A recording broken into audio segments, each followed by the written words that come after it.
supply Ukraine with portable generators to support essential services like hospitals.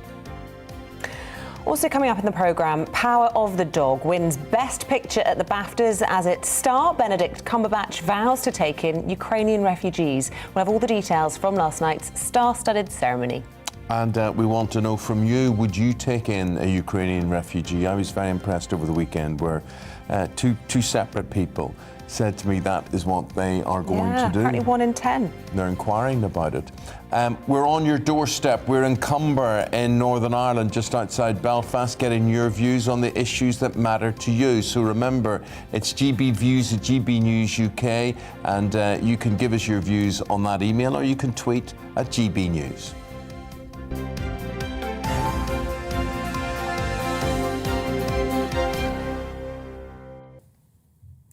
Ukraine's President Volodymyr Zelensky has reiterated calls for a no-fly zone following a Russian missile strike on an airbase near the Polish border, killing at least 35 people. Meanwhile, the Prime Minister says the UK will supply Ukraine with more than 500 portable generators for essential services, including hospitals, schools and shelters. It comes ahead of a meeting with Baltic and Nordic leaders later today. Well, the death toll continues to rise every day, with one of the latest casualties being that of the US award-winning journalist Brent Renaud, who was shot dead in Irpin. We're going to cross now to Denmark, and what we're doing is speaking to a freelance journalist, Stefan Weikert, who was actually shot near the beginning of this invasion. And Stefan, how are you, first of all? We didn't know what had happened to you. You disappeared from our screens, and terrible situation for you.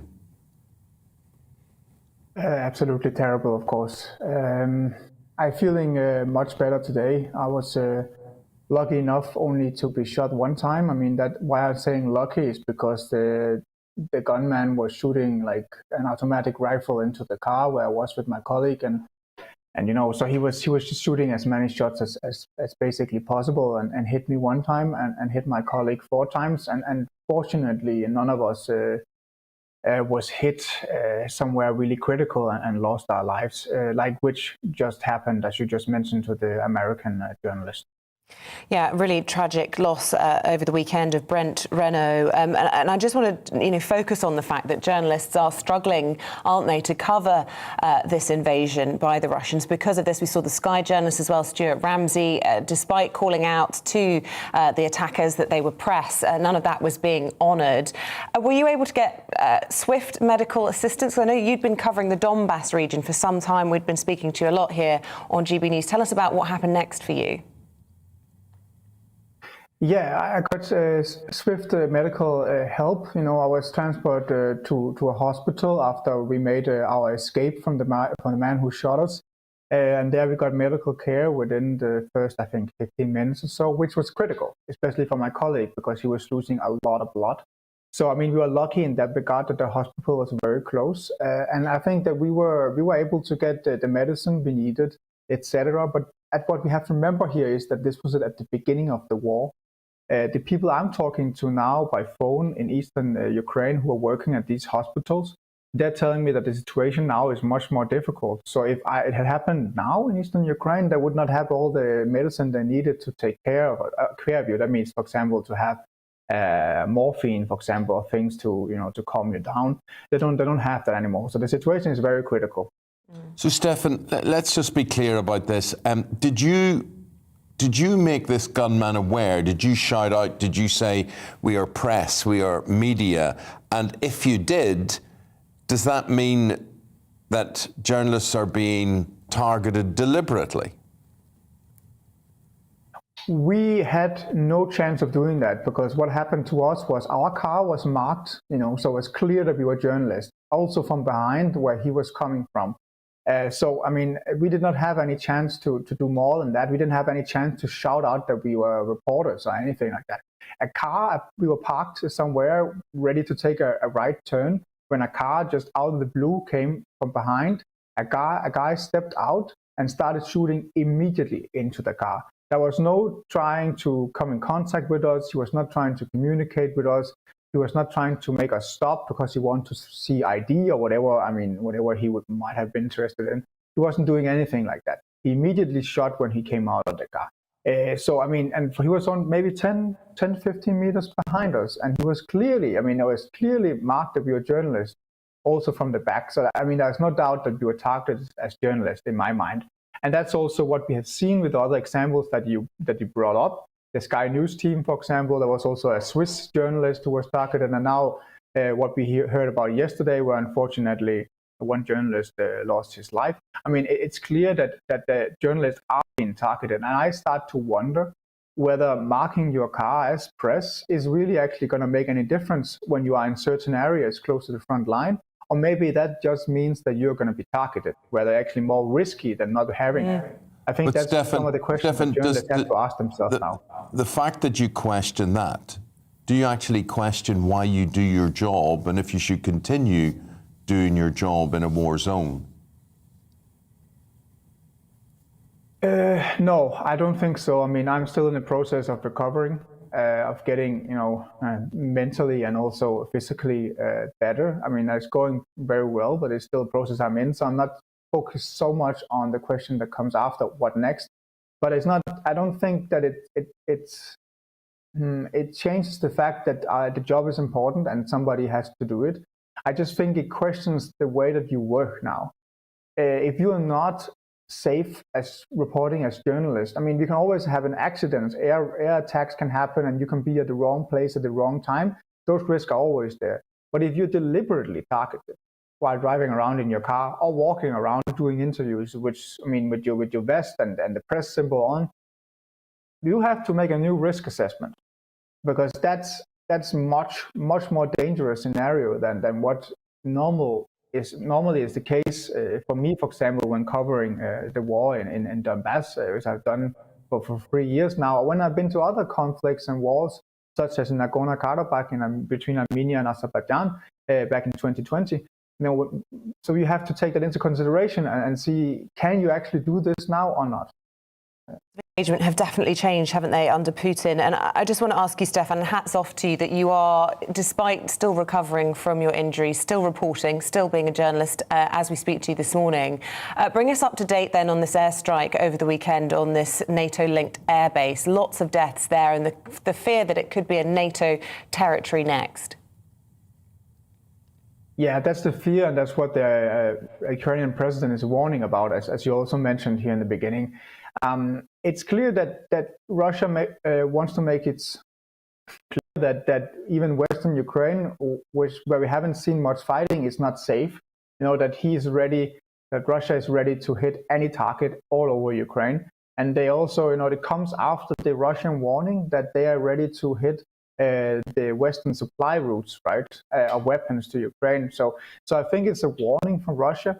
And it's going to be interesting to see how the West is going to respond to this. I mean, what they are potentially going to do. I think that NATO was out saying that if they hit NATO territory, that means war.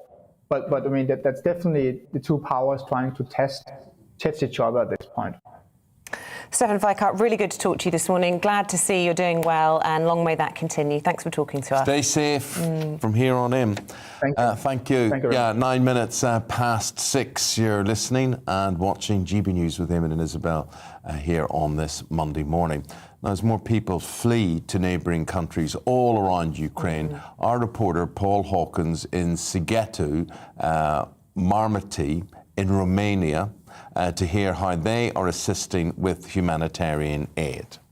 Talking to you now from a sports hall that's been commandeered to gather all this aid from around Romania that's been brought here and from around Europe. It's being collected here, given to people on the border, to people who are fleeing conflict on the border, and also taken into Ukraine for people who are trying to escape the conflict inside. We can actually get a little bit more of an idea of what is going on here with Maris and Vitaly, who are I should add, Vitaly, you're from Ukraine? Yes, I'm from Ukraine, thank you. Yeah, and Maris, you're from Latvia? I'm Latvian from Bulgaria.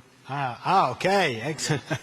A Latvian from Bulgaria? Yes. Yes. Okay, brilliant. So, yeah, just came from Bulgaria on 28th of February, and ever since I've been here from 8 to 1 o'clock for 13 days, I guess. You're tired, but you're going to keep going? Up until Thursday or Friday probably as well. So then I need to have a mental break. It's a lot of stuff has been happening, and a lot of stories have been heard. So need to unwind a little bit, but And process, a lot to carry up here. a lot. A lot, yeah. But you're going to keep going. And just very quickly, why did you want to help? What made you? Same story. I was reading all of the news. Basically, everyone was reading the news, and at some point you want to do something. I came to the border with the idea I'm going to help a little bit driving people. Yeah. Started with driving people a little bit, hearing their stories and seeing like there's a lot of things you can do here on the border. Translate. I'm speaking Russian, so I'm kind of helping with that. Most of the people speak Russian when they come from Ukraine, so they are kind of happy to hear the language and kind of explain all these things. Yeah. English is also like something that they don't usually speak, so it's kind of hard for them to get involved. If somebody, well, in the Romanian border, also kind of, yeah, the language is okay now. At the first it was like, okay, English, somebody spoke English, somebody spoke a specific dialect of Ukrainian. Sometimes they don't always understand each other, so Russian language is super appreciated on the border to explain to people. Yeah, so having someone like you there is really useful. And Vitaly, you've just become a father, we should add. Yes. And your child is 3 months old. Yes. And now this war's broken out. How has being a father for you during a war? It's really big stress, it seems to me, and I understand big ответственность. It's a big responsibility for me, and I understand that I should keep my family in safety place somewhere. We cross the border in 21st of February because in 20th I have my birthday, and we decided to cross to look some Romania, some Poland, and to make some Euro tour. And the war started, so we come back to Romania and trying to help to collect some humanitarian help and send it back to Ukraine. And because you left the country on the day before the war started, Yes.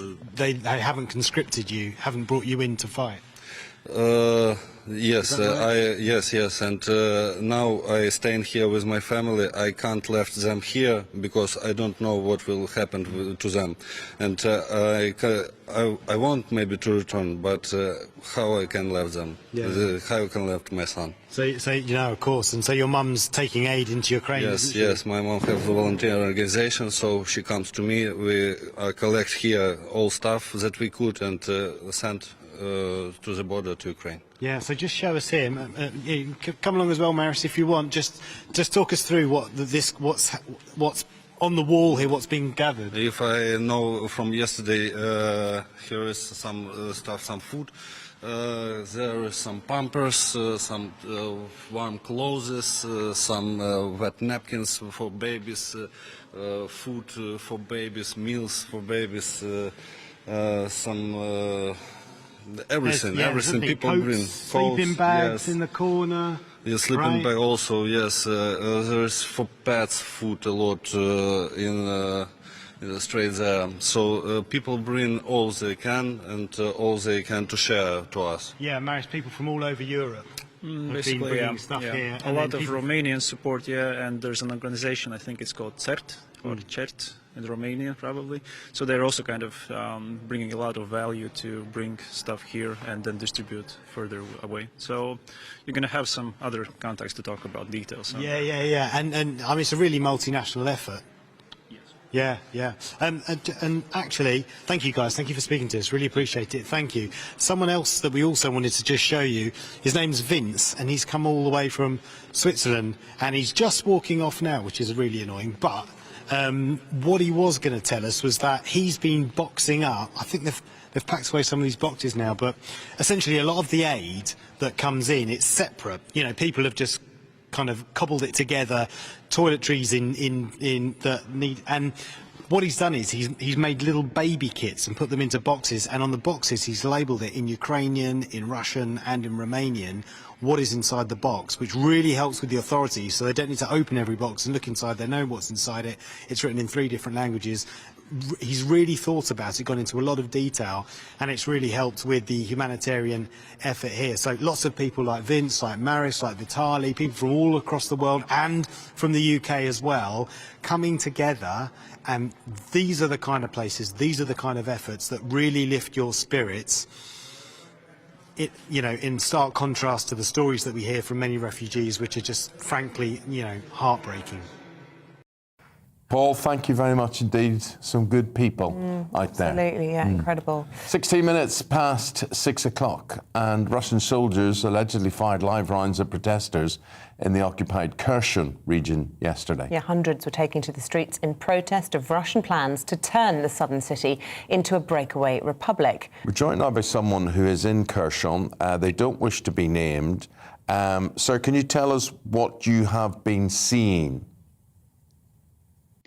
Hello, Great Britain. Right now I want to say that I'm in Kherson, and the Kherson is being occupied for about 2 weeks. And we see that I think in the 5 days after the occupation started, people just started to go out and started protest against the Russian occupation. And they are just saying that we are just saying actually that Kherson is a part of Ukraine right now. You've tried to escape, you're trying to flee, or at least you're trying to get your family out. How is that going?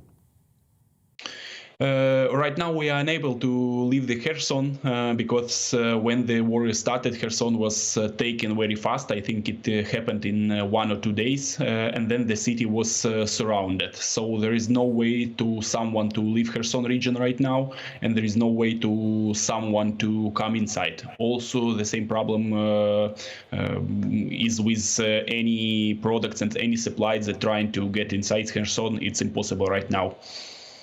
Terrifying situation. Just tell us who's in your family and how you feel about the current situation. Are you frightened? I think it's not a fright because right now the part of my family is in a safe part of Ukraine. They were living in Kiev and they managed to escape. And when I tried to take second part of my family, like my parents and grandparents, they refused. And then I failed to live by myself. It's not a fright because the biggest fright is that we may stay to live inside the part of the Russia where there is no freedom, there is no possibility to say what you think and actually to feel yourself free. So I think this is the biggest fright we have right now because we want to be a part of Ukraine, we want to stay people of Ukraine, and we want to be among our own people. So this is the biggest problem we actually oversee right now. For those people who are brave enough to show their defiance on the streets to protest against this Russian invasion, and we were getting reports that live rounds had been fired towards protesters. Is that something you have seen or been hearing or could verify for us? Yes, actually, just before you showed some pictures, these pictures are from yesterday meeting, and when the column of people, it was some thousand of people, I think about 4,000 or 5,000 people were going through the street, and we were met a Russian military column. So there was some kind of jam. And there were no any aggression from from our side. And then at some part they just started to shoot into the air. What was more surprised that no one ran, no one were hurt because they were not shooting the people. So we just passed them and go through our way. Right now there is no any aggression from soldiers towards people and from people towards army, because we know that actually we can do nothing. We are just citizens who can peacefully protest. That's only what we can do. Take us back 20 days to before the invasion and tell us how different your life was from now and what your fears are or concerns are about the future. Everything was different. I think although there were some people who were preparing for this, but no one actually expected this would happen.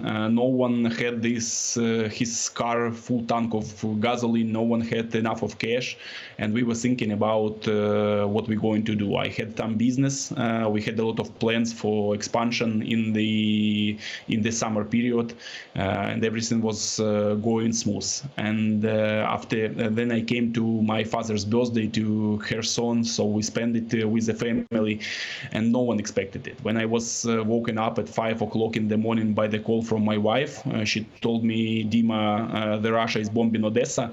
Odessa is one of the cities in the south of Ukraine. It was shock. I mean, me and the majority of Khersonians were not knowing what to do. When I went out the street, I saw crowds of people, thousands of cars who were trying to leave the city. It was shock. I mean, I spent about a week trying to think what's happening and what to do next. And right now, even I have no answer what will be in the future, because everything is changed.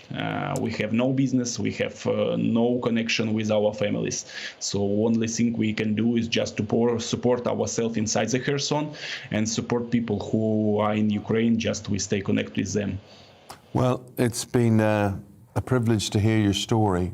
Just try and stay safe, and we wish that for your whole family as well. Thank you very much for joining us and telling us your story. Yeah, stay in touch with us. We'd love to hear from you and your story. Thank you. Thank you.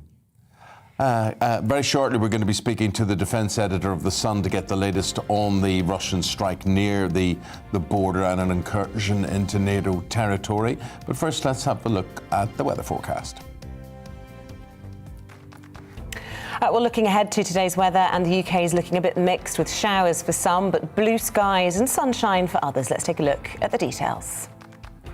Well, there may be 1 or 2 showers across southwest England, especially for Devon and Dorset, but most places should be dry with variable cloud and some sunny spells. A greater chance of catching a shower across southeast England, especially to the south of London. Temperatures up to 12 Celsius by midday.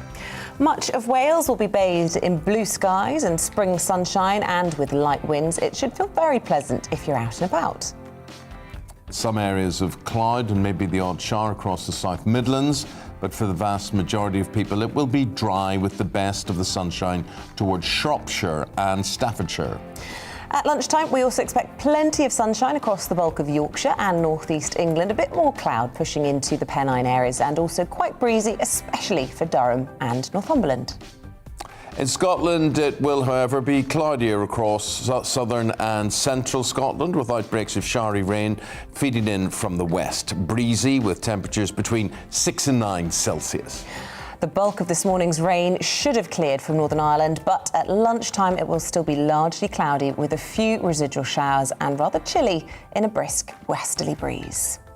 The best of the afternoon sunshine will be for Northern Ireland, Wales and the Midlands, with showers elsewhere. And that's how the weather is shaping up for this Monday.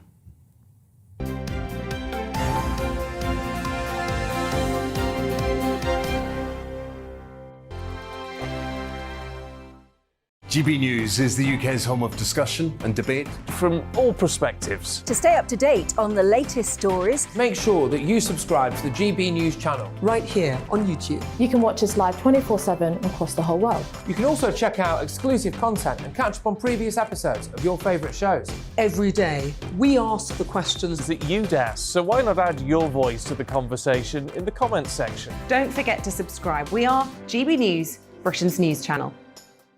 Every night at 11 on GB News, we bring you the next day's stories the day before.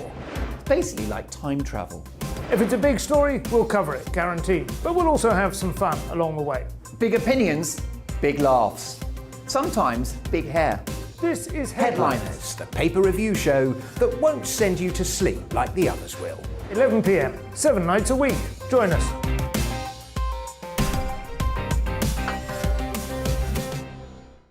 Hello there, I'm Eamonn Holmes. And I'm Isabel Webster. And we hope you can join us for Breakfast with Eamonn and Isabel. You make me laugh out loud, belly laugh. Is that important first thing in the morning? Yeah, absolutely. And there's me trying to be deadly serious. news is a serious business. Yeah, I have to rein you in sometimes. Well, it doesn't stop us laughing at it. It doesn't stop us having an opinion on what's going on. Yeah. And it certainly will not stop us reflecting what you think. Weekdays from 6 to 9:30 on GB News. I'm Dan Wootton. Join me Monday to Thursday from 9 to 11 for the feistiest and most fun news debate on TV, where free speech reigns. I'll bring you a sharp take on the day's biggest stories, bombshell newsmaker interviews, and A-list guests. And I guarantee you, no spin, no bias, no censorship, and no reason to go to bed. That's Dan Wootton Tonight, Monday to Thursdays from 9 on GB News.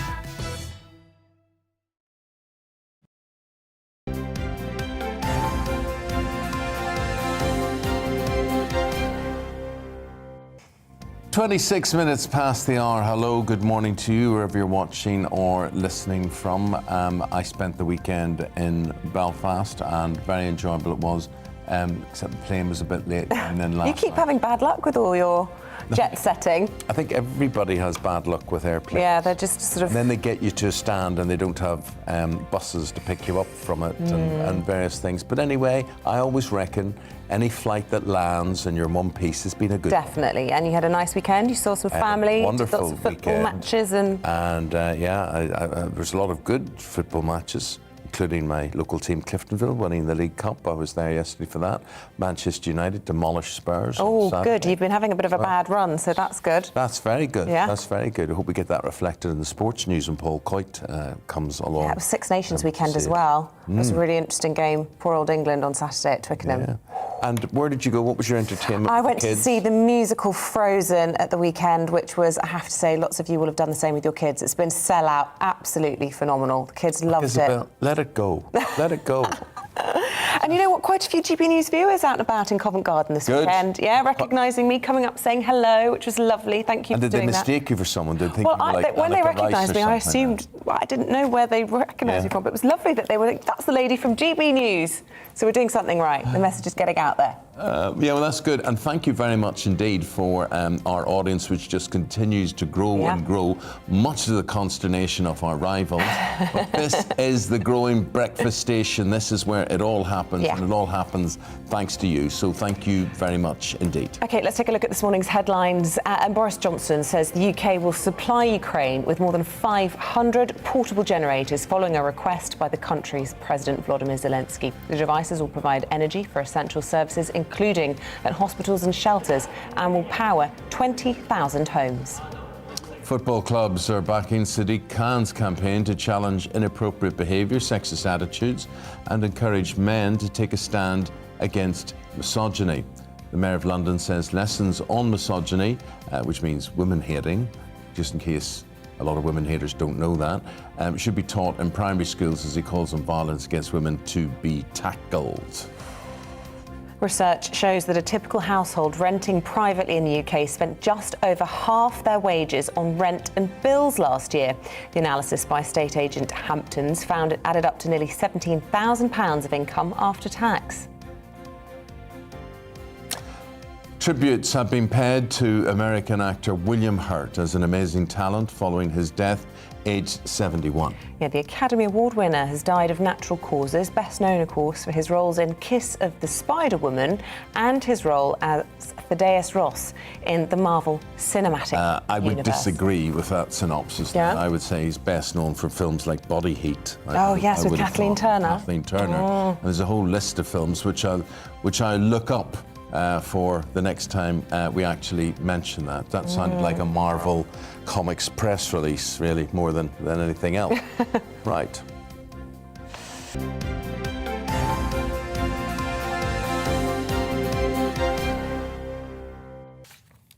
OK, we're going to get the very latest on the Ukraine situation now from Jerome Starkey. He is the defence editor for The Sun newspaper. He's near Vitnitsaya in west central Ukraine. Very good morning to you. As you can see, viewers and listeners, he is joining us on the move. Just tell us a little bit about where you are and what you're up to, first of all. Good to see you. Hi, good morning. Yeah, so I'm travelling westwards through central Ukraine towards one of the crossing points with a neighbouring country. Effectively, I'm joining that exodus of some 2 million refugees who've already left the country, and about 2 million internally displaced. We've been moving from Dnipro initially, which was near the front lines. That's a strategic city straddling the Dnieper River, which is coming under, where Russian forces appear to be moving closer and closer to every day. And we're now moving west through the heart of the country. It's a huge country. It's a 3-day journey really to get out. And as I said, that's a journey that's been made by some 2 million people already who've left the country. And many of them may well be heading to the UK, as it turns out, Jerome. And there's an interesting response that people seem to be, facilitated by the UK government, very keen to take those people in and give them a home. Absolutely.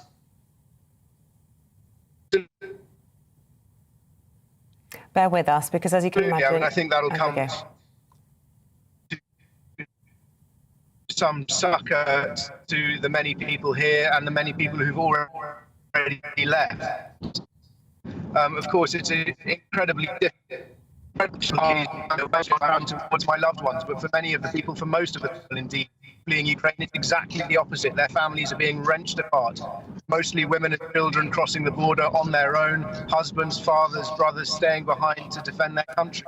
That's an incredibly difficult situation, and the people who have made it across, the people who do make Oh, what a shame. Yeah. What a shame. Really wanted to hear from Jerome. Unfortunately, the quality is just not good enough for us to be able to finish that interview. But amazing testimony from Jerome Starkey, the defence editor at the Sun newspaper. We'll see what we can do about trying to establish a line once he's settled somewhere and got a strong connection. But what we will do is head to the break, and we've got Christopher Biggins amongst our newspaper reviewers after this. So please don't go away.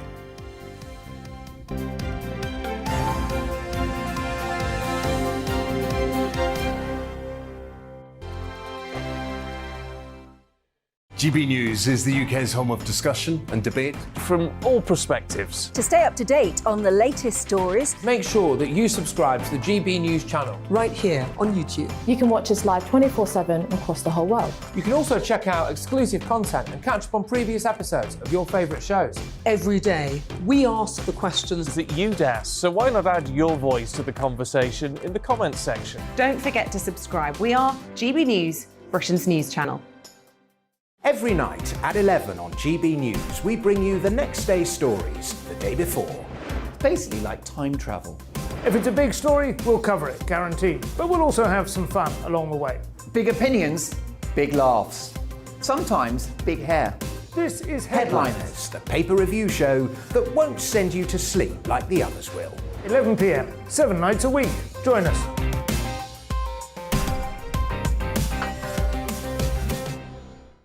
Hello there, I'm Eamonn Holmes. And I'm Isabel Webster. And we hope you can join us for Breakfast with Eamonn and Isabel. You make me laugh out loud, belly laugh. Is that important first thing in the morning? Yeah, absolutely. And there's me trying to be deadly serious. News is a serious business. Yeah, I have to rein you in sometimes. Well, it doesn't stop us laughing at it. It doesn't stop us having an opinion on what's going on. Yeah. And it certainly will not stop us reflecting what you think. Weekdays from 6 to 9:30 on GB News. I'm Dan Wootton. Join me Monday to Thursday from 9 to 11 for the feistiest and most fun news debate on TV, where free speech reigns. I'll bring you a sharp take on the day's biggest stories, bombshell newsmaker interviews, and A-list guests. And I guarantee you, no spin, no bias, no censorship, and no reason to go to bed. That's Dan Wootton Tonight, Monday to Thursdays from 9 on GB News.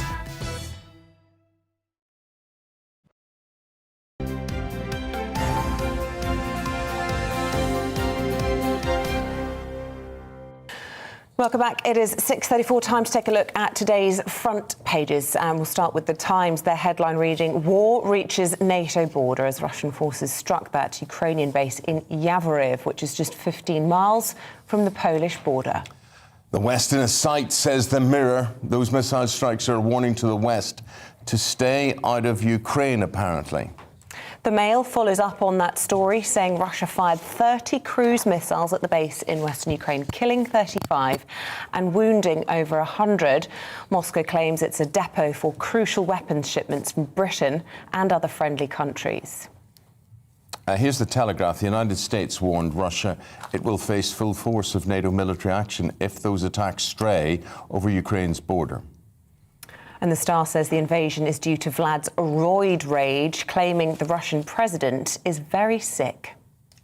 OK, let's go through those newspapers now with Kashini Navaratnam, who is a broadcaster, and actor and presenter Mr. Christopher Biggins.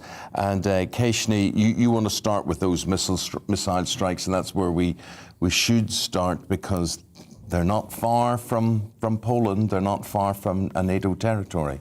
Absolutely, and this really raises the stakes of this conflict. I think it's really interesting. This story preoccupies most of the newspapers today, but particularly the Mirror is really focusing on this very alarming factor that we're going right up against the border with NATO countries, and the fact that the Mirror feels that the West is now in the sights of Mr. Putin. I think it is a slightly different take to the other newspapers. The Times, for example, focuses on the idea of a signal being sent out by Moscow. Yes, he seems to be operating very carefully, President Putin, knowing that if he went that little bit further, the response would be very different. That being said, there was a strong response, wasn't there? NATO said they would respond with full force if it did attach NATO territory, that Article 5 being invoked, which means if any NATO territory is attacked, then all are under attack in the views of the alliance. Absolutely, but this is very much a war of words as well as missiles being launched, and to a certain extent the signals being given out by Moscow are incredibly important. It's also equally important that the signals given out by the West, by NATO, are very measured, very cool-headed. Yeah, well, measured and cool-headed is not what you could charge President Putin with, Christopher. And there's been talk about this for quite a while. The headlines, front page of the Star, Vlad's roid rage here, steroid, this being a pun on. And this is coming from a number of intelligence sources. Well, it's no surprise to me, nor you, that he's sick, because what he's doing is one of the sickest things I think we've ever come across.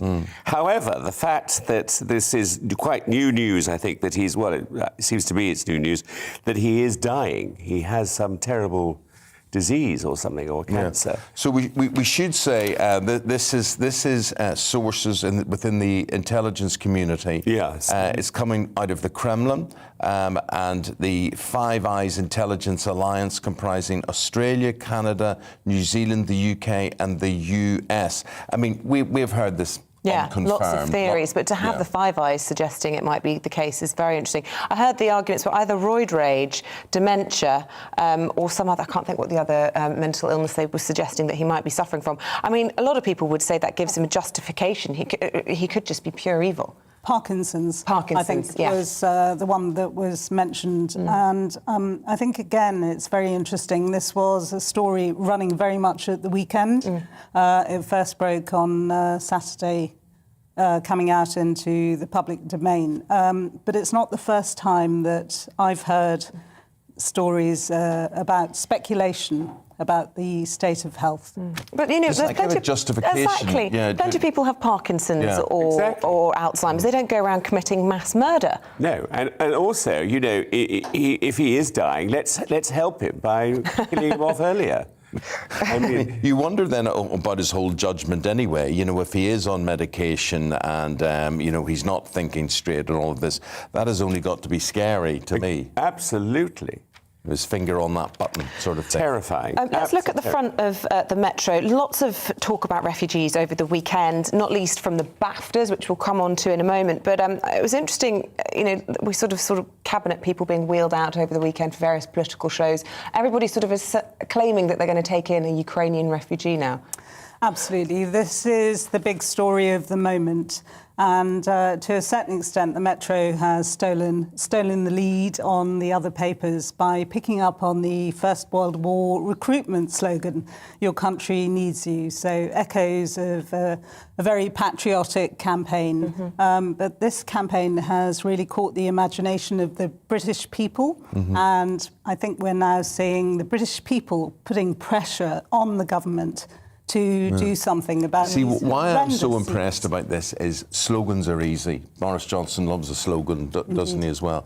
But I got 2 phone calls. I was in conversation with a friend in Cornwall, husband and wife, no children in the house, so they had a house, and 2 friends in Glasgow as well, all of whom said, we're trying to find out about it because we are going to do it.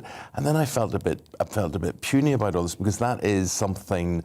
That's a big step, a big commitment, isn't it? It is, and also the government offering £350 a month. Where are they coming from? I mean, they can't have any idea what it costs to run a home. Yeah, is it a month? It's not a week? No, it's not a week. That's what I thought, but it's a month. Yeah. £350 well, I a month. suppose you do it from the goodness of your heart. You do. And Cumberbatch did say on the red carpet last night that he would give, which is great, you know, if you've got the room and you've got the... It's already got spare houses, to be fair. I can't imagine they're going to be in 2 up, 2 down in the next door bedroom. No, exactly. There's going to be a bit of space between them. I mean, it's a lovely thought, but I just don't know how realistic it is. Well, Michael Gove was saying over the weekend that he reckoned 1 in 10 British families were expressing interest in taking in. That's an extraordinary legacy, really, and it really shows that we are still an open-hearted nation. Listen, if that is you and you're thinking of it, or you've done it, you're going to do it, tweet us at GBNews. Let us know this morning. We salute you if you do that sort of thing. So the Baftas, were you there last night? No, but I watched it, and I loved it. I mean, Rebel Wilson... She was great, wasn't she? She is brilliant. Yeah. Witty, funny, and unapologetic. And looking wonderful. She's lost so much weight. I mean, it's amazing. I don't know how she's done it. And I wish we could say the same. I know, darling. I know. I mean, she is, she's just wonderful. Yeah. And she was very, very funny. I thought that it was a pretty dull award ceremony. I thought that the winners, Cumberbatch didn't win for his cowboy movie, which was, I thought, a great shame. The director, I think, didn't she? The director of Power of the Dog, Jane Campion, Yes, she won Best Director, which I think is great. And I was actually pleased that Will Smith, because Will Smith has never won a Best Actor award for the BAFTAs, or won anything for the BAFTAs. And he won for King Richard, is that right? King Richard's was... No, I think he won for the film about the tennis players, the girls. Ah, OK. Yes, I think so. My notes say King Richard, but you can't trust my notes. Yeah, Best Actor, King Richard. Oh, was it? Yeah. Oh, there we go. Good. Oh, you were right. I thought it was for... But wait a minute. Apparently that is a movie about tennis players. That is. Yes, it is. Sorry, wait a minute. My producer, Charlie, what is it about? Venus and Serena Williams' father. That's right. Which I do have to say, a very interesting thing. About 10, 15 years ago, I was walking through Wimbledon, as you do, right? And this man walked up beside me and I said, nice day, isn't it? And he said, yes, a lovely day. And we started talking and we walked for about what seemed to be 5 minutes or so. So I said, so what match are you going to watch? He said, I'm going to watch my daughter. I said, who's your daughter? And he said, Serena Williams. And I couldn't believe it. And then I'm immediately going, what? But he looks very like his daughter. His daughters look like him. But yeah, it was just very interesting. I haven't seen the film, but I believe he's wonderful. I believe the film is wonderful. But I can't wait to see it. And, I suddenly thought last night I must, having him won it. But do you lovies ever say a film's not wonderful? I mean, you still say it was lovely. I loved it, darling. It was lovely. It was brilliant. It was so yeah, there are certain films. Lines to take on the red carpet. What was that? The lines to take. Yeah, exactly. On the red carpet. No, there are films I don't like. Yes, absolutely. Did you watch Belfast? Have you seen it? No, I haven't seen Belfast. No. I'm surprised. No, I'm disappointed. Have you loved it? I thought it had historical inaccuracies. Kenneth Branagh and I are the same age, and he went to school on one side of a road, and I went to school on the other side of the road. So his Belfast is my Belfast, and just some of it is not what I... Yeah, but do you know those historical inaccuracies, they are to play to the award ceremony gallery, don't you think? A lot of it was to try and put in diversity where there wasn't diversity. Yeah, that's right. And it's, you know, it's to appease a certain sort of panel, but it actually isn't, as you say, historically true. You didn't have sort of. But I enjoyed it, and the man that doesn't get mentioned for Belfast is Jamie Dornan. I thought he was. I thought he was absolutely superb. He sung really, really well. Well, he's a very good actor. He is a very good actor, and I think it's, you know, if people tar him with that 40 Shades of Green. Well, I don't know if I'd say tar him, but remember him. Unfortunate use of language. But you know, there would have been. I think there would have been a sort of inference that he was lightweight. Yeah. But he's not. Yeah, he's done that. The Tourist as well. He was very good. It's so nice to have something positive to talk about in all these weeks of looking at bloodshed and refugees fleeing for their lives. Yeah. Absolutely. You're so right. A little bit of dream moment. Well, thank goodness for television, because on television there are some wonderful series and films coming out, you know, on Netflix. And it's, thank goodness, because it's keeping us all alive. There's this weird world that we live into, which I think, what's that one called? Hair of the Dog or whatever it's called. It's called The Power of the Dog. So basically, that had a short theatrical release, all due to the pandemic and whatever, and then went straight to television, because that's where Netflix wanted. That's where they will make their money during lockdown. But they've got to run, haven't they, in the cinemas in order to then get these awards. I think it's like West Side Story, which I'm dying to see. I haven't seen it. No, and it's on now at Disney. But I believe it was flopped at the cinema. Really? Yeah, and yet it's absolutely marvellous film. But people weren't. If it's half as good as the original. Changing habits as a result of the pandemic. Yeah. Everyone likes a box set these days. Absolutely. La la la la la la America. La la la la la America. We should do it. Well, there are four of these. America. Arriba. There you are. I'll get you a bit of that. Just after 6:45. Very good to have you on board. This is Breakfast with Eamonn and Isabel on GB News. Now, Ukrainian President Volodymyr Zelensky is urging a no-fly zone to be imposed over Ukraine. This comes, of course, after the death toll from a Russian rocket attack on Yavoriv military base close to Poland's border killed at least 35 yesterday. Let's talk to Alexandra Matviichuk. I hope we got that right. Head of the non-profit, the Centre for Civil Liberties in Ukraine. A very good morning to you. How do you think this has ramped up the tensions and the severity of what is going on, these missile attacks? Russian deliberately shelling residential blocks and other civil objects in Ukrainian cities. And that's why we need to non-fly zone, or at least we need from west the fighter planes and air defense systems in order to protect Ukrainian civilians. When I was on standby on your program, I wrote a message to my colleague who live on the street where today's night the new Russian rockets was shelling and 9th-floor building was destroyed. We don't know how much people were died, how much people were injured, and I just check if my friend are alive. Terrible, terrible way to be living, Alexandra, and our heart goes out to you and to all Ukrainians. And there are so many stories within the country. You've got places like Kherson, where we spoke to somebody earlier in the programme talking about how they fear they're being annexed and the Russians have been opening live fire on protesters. Places like Mariupol, which is being made an example of, and people are being starved and left to die, civilians. And the humanitarian tragedies in all of this are, in my lifetime anyway, far and away above anything we've seen before. Unfortunately, it's a result of total impunity which Russia has from international community for all these years. Russia wasn't punished for war in Georgia. Russia wasn't punished for occupation Moldova. Russia wasn't punished with everything which they did in Syria with using chemical weapon against civilian population. Russia wasn't severe punished for occupation of Crimea and hybrid war in the Donbass. So it's a very logical end of such impunity. Amen. Just give us an indication, Alexandra, just how you feel things are changing for you. You obviously don't feel things are getting any better. Are they getting a lot worse? We resist. and we ready to fight. For sure, I'm not a soldier. My field of fight is law. We're documenting war crimes, and we will do our best to see Putin and his surrounding in international court. But we need the proactive action from international community. It seems to me that West don't believe that we can fight for so long with the second powerful army in the world, but we did. So we deserve for support, but we can't fight unarmed. That's why we ask fighter planes and air defense systems.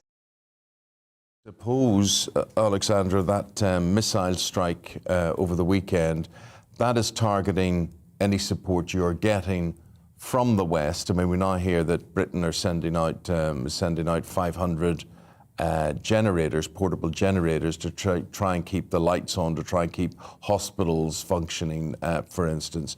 So if the Russians are targeting that, that is a big setback. It's very important to send us generators and other things because we, in a lot of cities now, a humanitarian catastrophe, humanitarian crisis, and people are in the basement without food, water, electricity, medical care, like in Mariupol.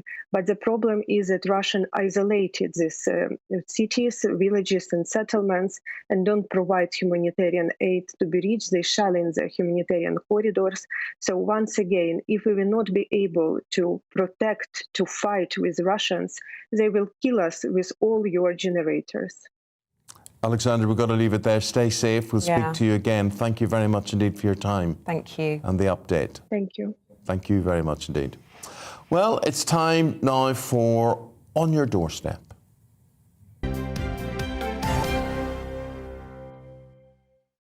You were here just yesterday, and now we're going to take you straight back there. Why didn't they just keep me there? You could have done On Your Doorstep. I could have done this. I could have just gone down to Cumber, Dougie, it's like and done this. Done you out of a job, Dougie. Yes, indeed, and welcome to Cumber in County Down, or Comer as it's known in Irish, and that means the meeting of rivers. Cumber's famous for a number of things, including Thomas Andrews, the designer of the Titanic, lived here, many of the buildings named after him, but its most notable asset is potatoes, and the Cumber potatoes just growing out the road there towards Newton Ards on the flat ground that was many hundreds of years ago was flooded by Strangford Lough, and the nutrients in the soil there make it perfect for growing root vegetables, and in particular potatoes. Why potatoes? Are we outside a bakery? Well, let's go in and have a look-see, and we'll meet up with the baker here. His name is Darryl, and he is doing marvellous things with potatoes and soda bread, something that you would know a lot about, Eamonn. This is one of your favourite spots. You pretend to like the croissants, but I know wrong, so we're going to catch up with Darryl. Darryl, I'm just making a few wheat and farrels here at the minute. We have our sodas ready to go.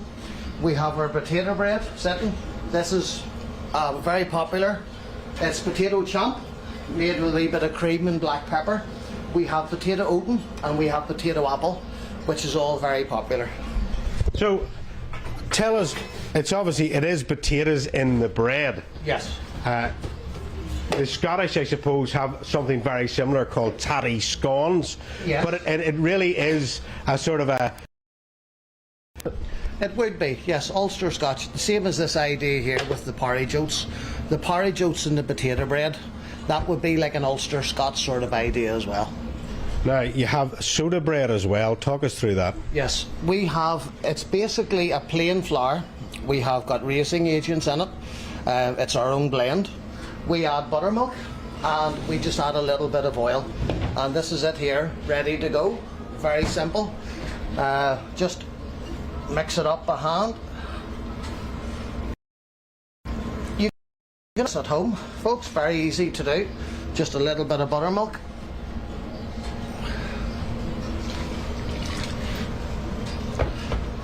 There, isn't that lovely? All done by hand.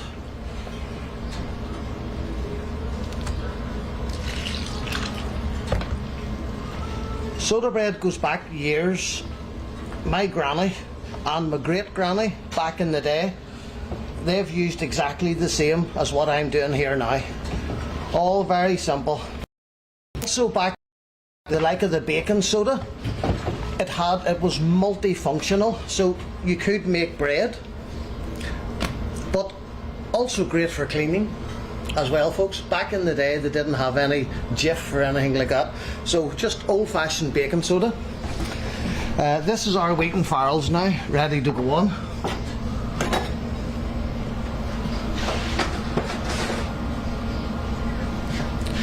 Just like that, and our champ is ready to come off.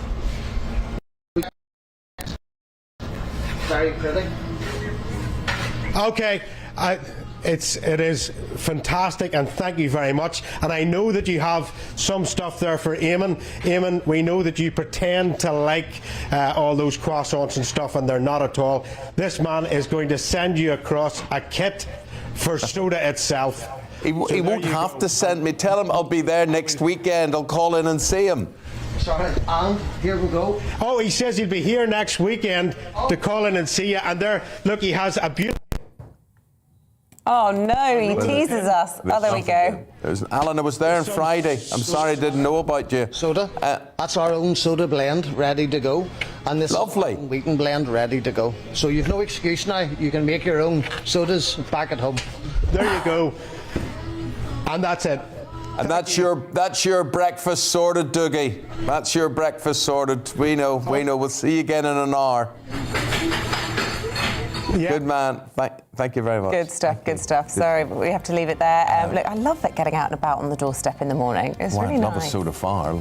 Yeah, will you pop in next weekend? I will. Yeah. I was there on Friday. I know you were. Yes, Yeah. I had known about it.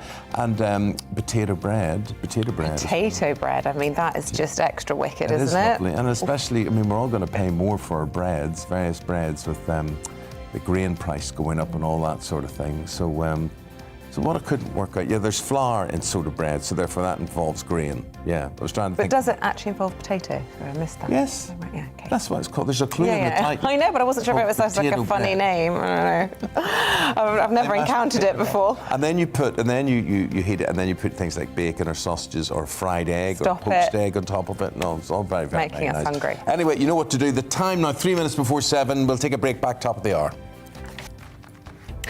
We're looking ahead to today's weather, and the UK is looking a bit mixed with showers for some, but blue skies and sunshine for others. Let's take a look at the details. Well, there may be 1 or 2 showers across southwest England, especially for Devon and Dorset, but most places should be dry with variable cloud and some sunny spells. A greater chance of catching a shower across southeast England, especially to the south of London. Temperatures up to 12 Celsius by midday. Much of Wales will be bathed in blue skies and spring sunshine, and with light winds, it should feel very pleasant if you're out and about. Some areas of cloud and maybe the odd shower across the South Midlands, but for the vast majority of people it will be dry with the best of the sunshine towards Shropshire and Staffordshire. At lunchtime, we also expect plenty of sunshine across the bulk of Yorkshire and northeast England, a bit more cloud pushing into the Pennine areas, and also quite breezy, especially for Durham and Northumberland. In Scotland, it will, however, be cloudier across southern and central Scotland, with outbreaks of showery rain feeding in from the west. Breezy, with temperatures between 6 and 9 Celsius. The bulk of this morning's rain should have cleared from Northern Ireland, but at lunchtime it will still be largely cloudy with a few residual showers and rather chilly in a brisk westerly breeze. The best of the afternoon sunshine will be for Northern Ireland, Wales and the Midlands, with showers elsewhere. And that's how the weather is shaping up for this Monday.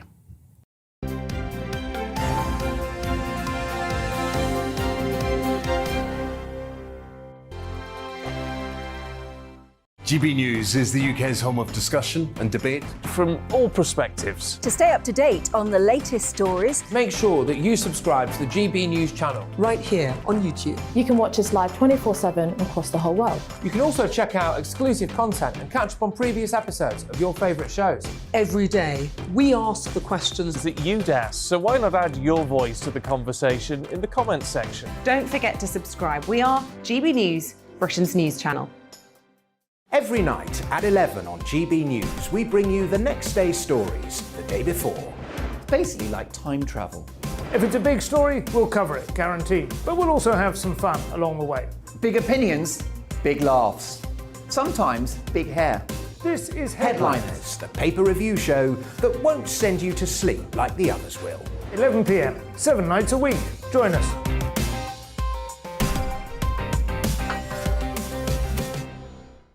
Hello there, I'm Eamonn Holmes. And I'm Isabel Webster. And we hope you can join us for Breakfast with Eamonn. And Isabel. You make me laugh out loud, belly laugh. Is that important first thing in the morning? Yeah, absolutely. And there's me trying to be deadly serious. News is a serious business. Yeah, I have to rein you in sometimes. Well, it doesn't stop us laughing at it. It doesn't stop us having an opinion on what's going on. Yeah. And it certainly will not stop us reflecting what you think. Weekdays from 6 to 9:30 on GB News. I'm Dan Wootton. Join me Monday to Thursday from 9 to 11 for the feistiest and most fun news debate on TV, where free speech reigns. I'll bring you a sharp take on the day's biggest stories, bombshell newsmaker interviews, and A-list guests. And I guarantee you, no spin, no bias, no censorship, and no reason to go to bed. That's Dan Wootton tonight, Monday to Thursdays from 9 on GB News.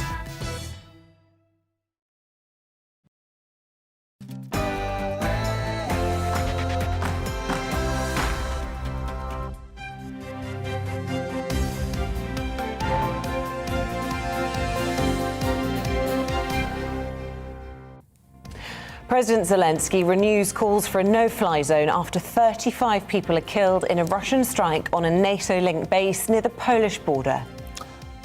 A very good morning. Lovely to have you on board. The time just after 7 o'clock on this Monday, the 14th of March. You're watching and listening to Breakfast on GB News with Eamonn and Isabel. We're live on TV, radio and online, and this is what's making the news this morning. The Ukrainian president has warned that it is only a matter of time before rockets fall on a NATO territory after Russian cruise missiles killed 35 at a site near Ukraine's border with Poland. Boris Johnson will host Baltic and Nordic leaders today as the UK announces it will supply Ukraine with portable generators to support essential services like hospitals.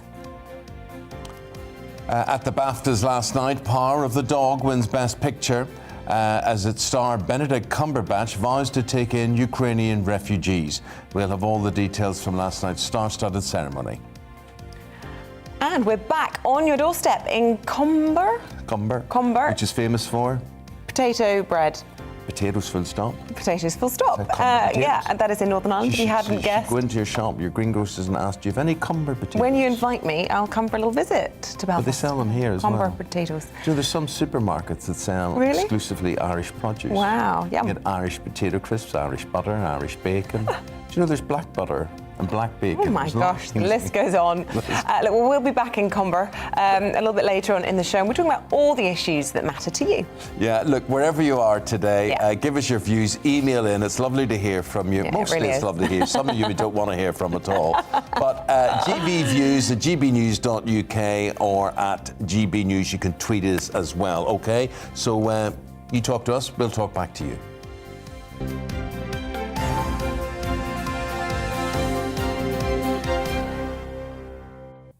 So our top story this morning, Ukraine's President Volodymyr Zelensky has reiterated calls for a no-fly zone following a Russian missile strike on an airbase near the Polish border, killing at least 35 people. And that makes most of the front pages this morning. The Prime Minister will host a meeting of Baltic and Nordic leaders. That's going to happen later today. Well, actually, I think the conference is tomorrow. They get together today. This is in response to President Putin's increased aggression.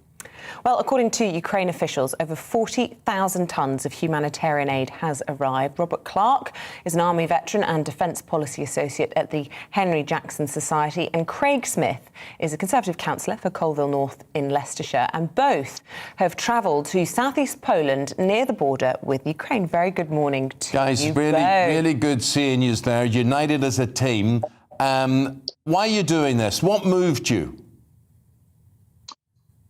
Yeah, morning guys, thanks for having us both on. I mean, the opportunity came up for myself and another ex-army friend to join Craig and a fourth person to do a run with a couple of vans of aid for Ukraine over this weekend. I think it's really important, we've got the time, we've got the ability, we've been very kindly sponsored and financed by both the Royal British Legion and a local charity in Colville that Craig's associated with. I'm sure Craig would like to talk more about that. Sure, good morning. The whole of our town, basically Colville in northwest Leicestershire, had been collecting various aid over a period of about a week, but it was all individual. There was nothing sort of coordinating it. So I stepped in using my county councillor platform and was able to work with a company, called the Marlene Reed Centre. And together we've organised this entire aid package. We've got 2 vans now with approximately 1,800 kilos of aid. And we just wanted to get it over here and get it as soon as we could to the people that needed it most. Craig, are you prepared for what you're going to see? I understand your motivation, understand why you two guys want to get together. And Robert, being a former soldier, I mean, he'll have seen a few sites that, none of us would want to see. But Craig, what about you? You're from Civvy Street. No, I'm not. I'm ex-Royal Air Force. So I was involved in the Iraq conflict as well. Many years ago. I've been out now for a number of years, but it's just something that we wanted to do. I think that's a soldier's mentality. We see something that's happening, and we feel almost compelled to act in any way that we can to help. Have you been tempted to help in other ways? I mean, we've heard of lots of people who are ex-military or indeed serving military who have wanted to bear arms. Yeah, I mean, I've been in regular contact with many veterans who have left the British Armed Forces who have wanted to go over and volunteer with the Ukrainian forces. I know several who have done. It's an incredibly risky move. I've suggested and advocated that people with no military experience shouldn't do so. It's an incredibly chaotic war zone in Ukraine. It's nothing really like what we saw in Iraq and Afghanistan and before that in, for example, Northern Ireland.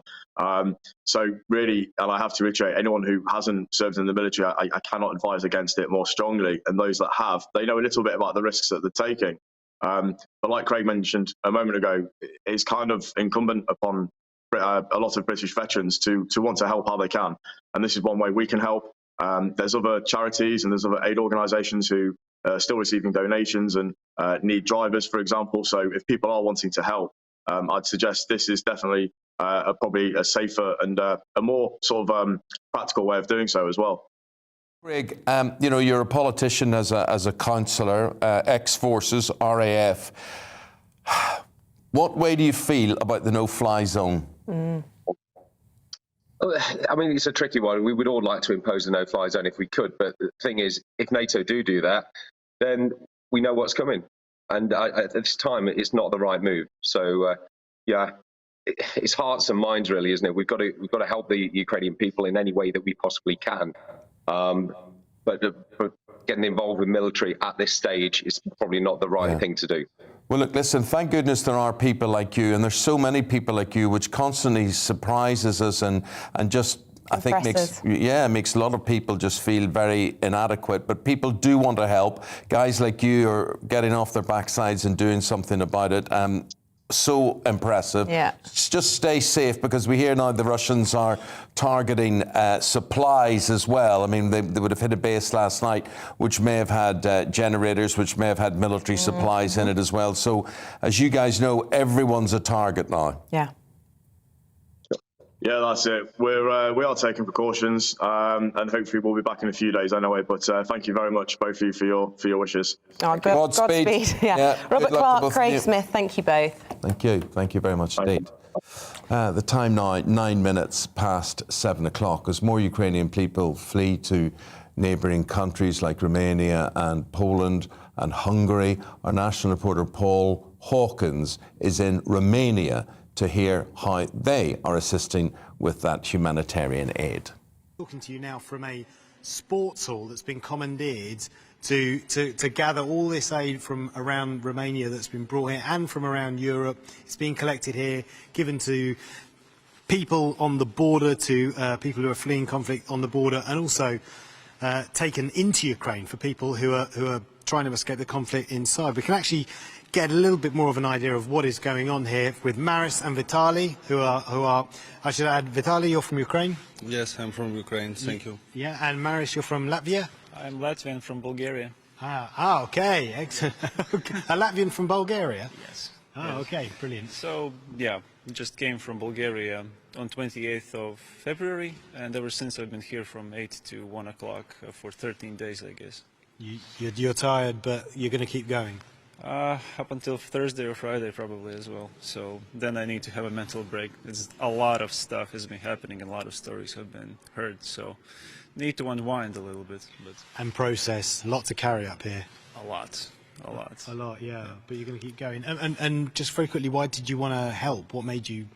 Same story. I was reading all the news, basically. Everyone was reading the news, and at some point you want to do something. I came to the border with the idea I'm going to help a little bit driving people. Yeah. Started with driving people a little bit, hearing their stories and seeing like there's a lot of things you can do here on the border. Translate. I'm speaking Russian, so I'm kind of helping with that. Most of the people speak Russian when they come from Ukraine, so they are kind of happy to hear the language and kind of explain all these things. Yeah. English is also like something that they don't usually speak, so it's kind of hard for them to get involved. If somebody, well, in the Romanian border, also kind of, the language is okay now. At the first it was like, okay, English, somebody spoke English, somebody spoke a specific dialect of Ukrainian. Sometimes they don't always understand each other, so Russian language is super appreciated on the border to explain to people. Yeah, so having someone like you there is really useful. And Vitaly, you've just become a father, we should add. Yes. And your child is 3 months old? Yes. And now this war's broken out. How has being a father for you during a war? It's really big stress, it seems to me, and I understand big ответственность. It's a big responsibility for me, and I understand that I should keep my family in safety place somewhere. We cross the border in 21st of February because in 20th I have my birthday, and we decided to cross to look some Romania, some Poland, and to make some Euro tour. And the war started, so we come back to Romania and trying to help to collect some humanitarian help and send it back to Ukraine. And because you left the country on the day before the war started, yes. 2 days. They haven't conscripted you, haven't brought you in to fight. Yes, yes, and now I staying here with my family. I can't left them here because I don't know what will happen to them, and I want maybe to return, but how I can leave them? How I can leave my son? So of course, and so your mum's taking aid into Ukraine. Yes, my mom has a volunteer organization, so she comes to me. We collect here all stuff that we could and send to the border to Ukraine. Yeah, so just show us here. Come along as well, Maris, if you want. Just talk us through what's on the wall here, what's being gathered. If I know from yesterday, here is some stuff, some food. There is some pampers, some warm clothes, some wet napkins for babies, food for babies, meals for babies, some everything people coats, bring. Sleeping bags in the corner. Yes, sleeping bag also. Yes, there is for pets food a lot in the street there. So people bring all they can and all they can to share to us. Yeah, Maris, people from all over Europe. Basically, stuff here. A lot of Romanian support, and there's an organization, I think it's called CERT, or CERT in Romania probably. So they're also kind of bringing a lot of value to bring stuff here and then distribute further away. So you're going to have some other contacts to talk about details. Yeah. And I mean, it's a really multinational effort. Yeah. And actually, thank you guys. Thank you for speaking to us. Really appreciate it. Thank you. Someone else that we also wanted to just show you, his name's Vince, and he's come all the way from Switzerland, and he's just walking off now, which is really annoying. But What he was going to tell us was that he's been boxing up. I think they've packed away some of these boxes now, but essentially a lot of the aid that comes in, it's separate. You know, people have just kind of cobbled it together, toiletries in that need, and what he's done is he's made little baby kits and put them into boxes, and on the boxes he's labelled it in Ukrainian, in Russian and in Romanian what is inside the box, which really helps with the authorities, so they don't need to open every box and look inside. They know what's inside it. It's written in 3 different languages. He's really thought about it, gone into a lot of detail, and it's really helped with the humanitarian effort here. So lots of people like Vince, like Maris, like Vitali, people from all across the world and from the UK as well, coming together. And these are the kind of places, these are the kind of efforts that really lift your spirits. It, you know, in stark contrast to the stories that we hear from many refugees, which are just frankly, you know, heartbreaking. Indeed, Paul, thank you very much indeed, and thanks for showing us all that and bringing it to our attention, because I think the thing that's developing, Isabel, over the past couple of weeks, what is this, day 19 of this nonsense, is that people want to love. People have got a lot of love to give, and they say that poor child, that poor woman, that poor man that's happened to him, and think, what can we do? Yeah, and people can make huge benefits and help people in huge ways without having to actually take in a refugee. I mean, at my son's school, there's been absolutely phenomenal response from day one. Ukrainian child in my son's class, and she's been very much involved with the embassy, but people have been flooding in with donations, whether it's children's clothes, sleeping gear, hot water bottles, nappies, you name it. You don't think about it, because Paul was mentioning those baby boxes there as well. And I think a lot of it is just pure sanitary things, wipes and maybe people little can't drinks. have a hot bath for days, and they don't know when they'll next be somewhere safe and warm. And it's impossible to really understand what those guys are going through. But as Paul was saying, it's like the upside of this whole thing is seeing people's response to it, and it's been really hard. We're going to get a response now to an advisor to the government in Ukraine. His name is Viktor Andrusev. He's advisor to the Ministry of Internal Affairs. Mr. Andrusev, thank you very much indeed for your time. We all hold our breath, as I'm sure you do. We hear there are more peace talks between Russia and Ukraine today.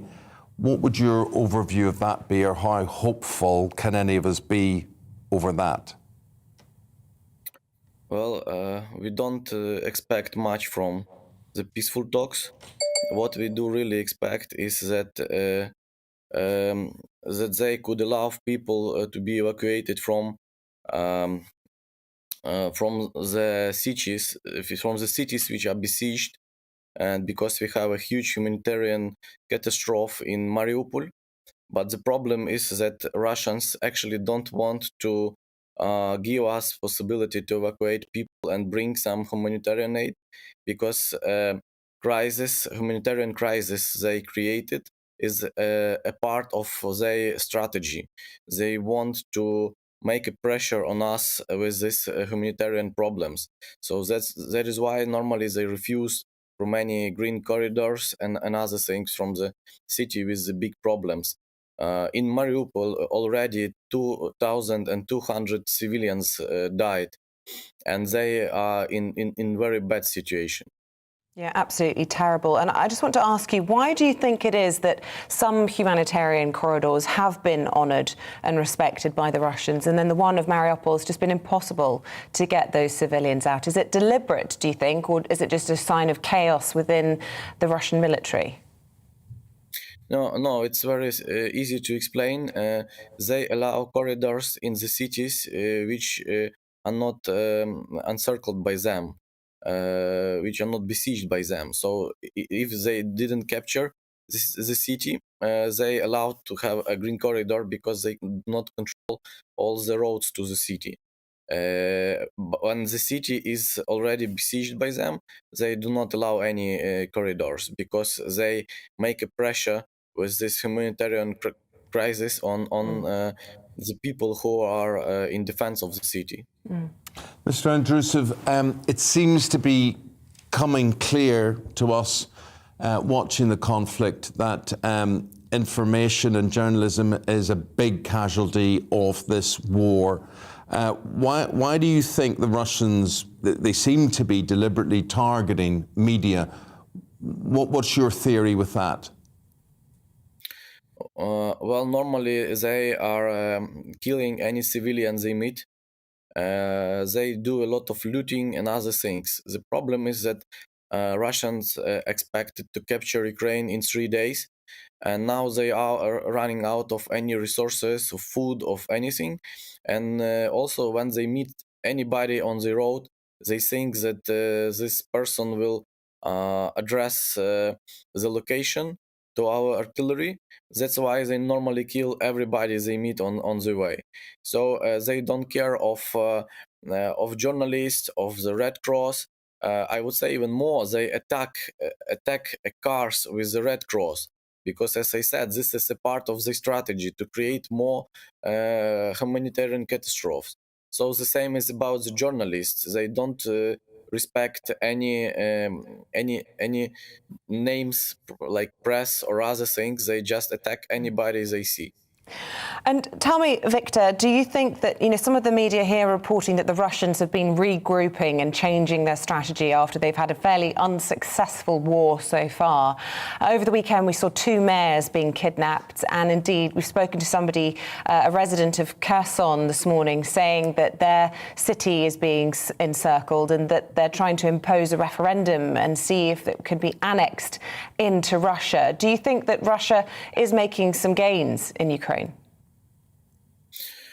Well, for the moment, actually, we don't see any military success of Russia, of Russians. Well, they captured for sure some cities, because we cannot make defense on all around Ukraine. We have a huge border of 2,000 kilometers with Russia, so we cannot protect any meter of Ukraine.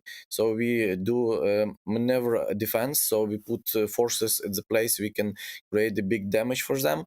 But the question is that Russians are not looking for the possibility to occupy Ukraine, and for sure they will do some things like small republics or other bullshit normally they are doing. But the question is that they already do not put on military victory. They are starting war against civilians.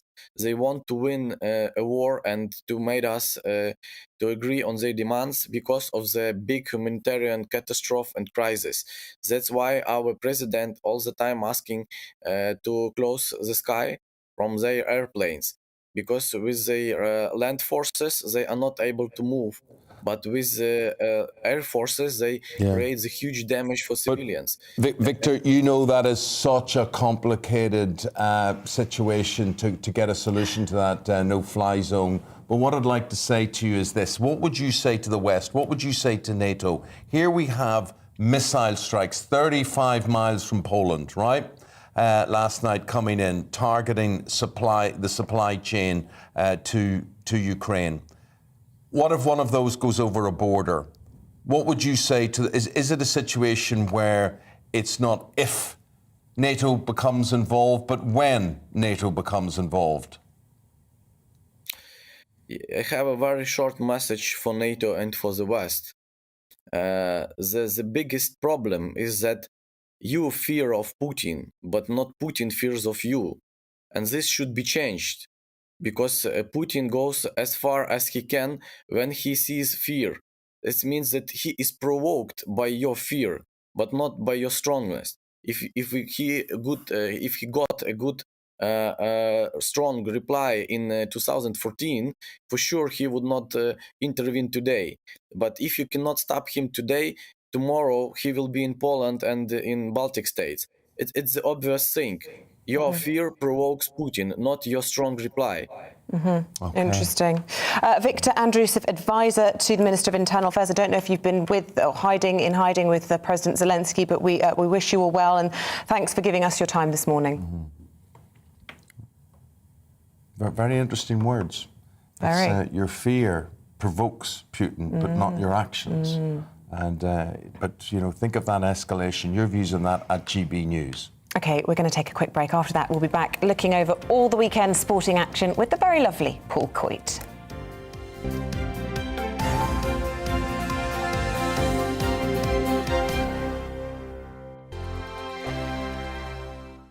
GB News is the UK's home of discussion and debate from all perspectives. To stay up to date on the latest stories, make sure that you subscribe to the GB News channel right here on YouTube. You can watch us live 24/7 across the whole world. You can also check out exclusive content and catch up on previous episodes of your favourite shows. Every day, we ask the questions that you'd ask, so why not add your voice to the conversation in the comments section? Don't forget to subscribe. We are GB News, Britain's news channel.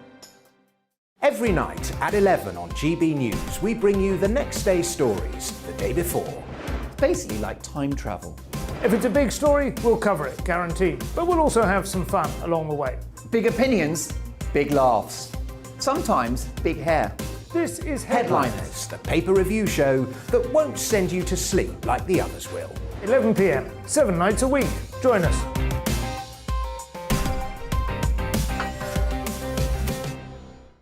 Hello there, I'm Eamonn Holmes. And I'm Isabel Webster. And we hope you can join us for Breakfast with Eamonn. And Isabel. You make me laugh out loud, belly laugh. Is that important first thing in the morning? Yeah, absolutely. And there's me trying to be deadly serious. News is a serious business. Yeah, I have to rein you in sometimes. Well, it doesn't stop us laughing at it. It doesn't stop us having an opinion on what's going on. Yeah. And it certainly will not stop us reflecting what you think. Weekdays from 6 to 9:30 on GB News. I'm Dan Wootton. Join me Monday to Thursday from 9 to 11 for the feistiest and most fun news debate on TV, where free speech reigns. I'll bring you a sharp take on the day's biggest stories, bombshell newsmaker interviews, and A-list guests. And I guarantee you, no spin, no bias, no censorship, and no reason to go to bed. That's Dan Wootton tonight, Monday to Thursdays from 9 on GB News.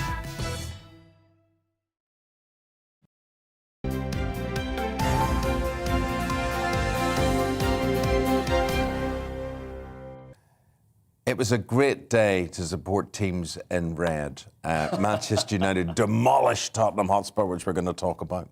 And also, I was at the Irish League Cup final yesterday, where my local team, Cliftonville, defeated Coleraine after going 2 goals down. It was an amazing game, and this, of course, you were a Coleraine supporter, but great atmosphere. Everybody's very nice, carnival-like. But are you going to make me do half an hour on that? You're not, are you? I could. Do you know what, mate? Yeah. It means a lot to the community of Cliftonville, sure, where they are, and that's the bit that I sort of see. And anyway, it was a great thing. Anyway, but United Spurs, first of all, Ronaldo. He got lucky though, didn't he, Eamonn? What, lucky 3 times? It was lucky 3 times. One off the head should have been marked, you know, and there was the other goal, which was a tap in, and maybe Larisha. Okay, all right, fair enough. I'll try my best. You know, I'm watching. I got Manchester United there, Spurs losing to Manchester United, and then Ireland beating England. It's not a good evening for Saturday. Did you have a nice time on Saturday? Oh, it went great. I bet you did. It was very, very good. Yeah. So anyway, let's get that out of the way. We had yesterday's fixtures as well. Yeah, the thing is, yesterday there's so many games that are going on, and if we're looking at the table and both ends of the table, I mean, it really is. It's so up for grabs. See, Leeds beat Norwich 2-1. I mean, this was an unbelievable game. Yeah. 2 goals right at the very, very end. So no they're hope both for Norwich, really. I think Norwich really are the only team that we can safely say. And I've got family there, and I hate to say it, but they're pretty much gone.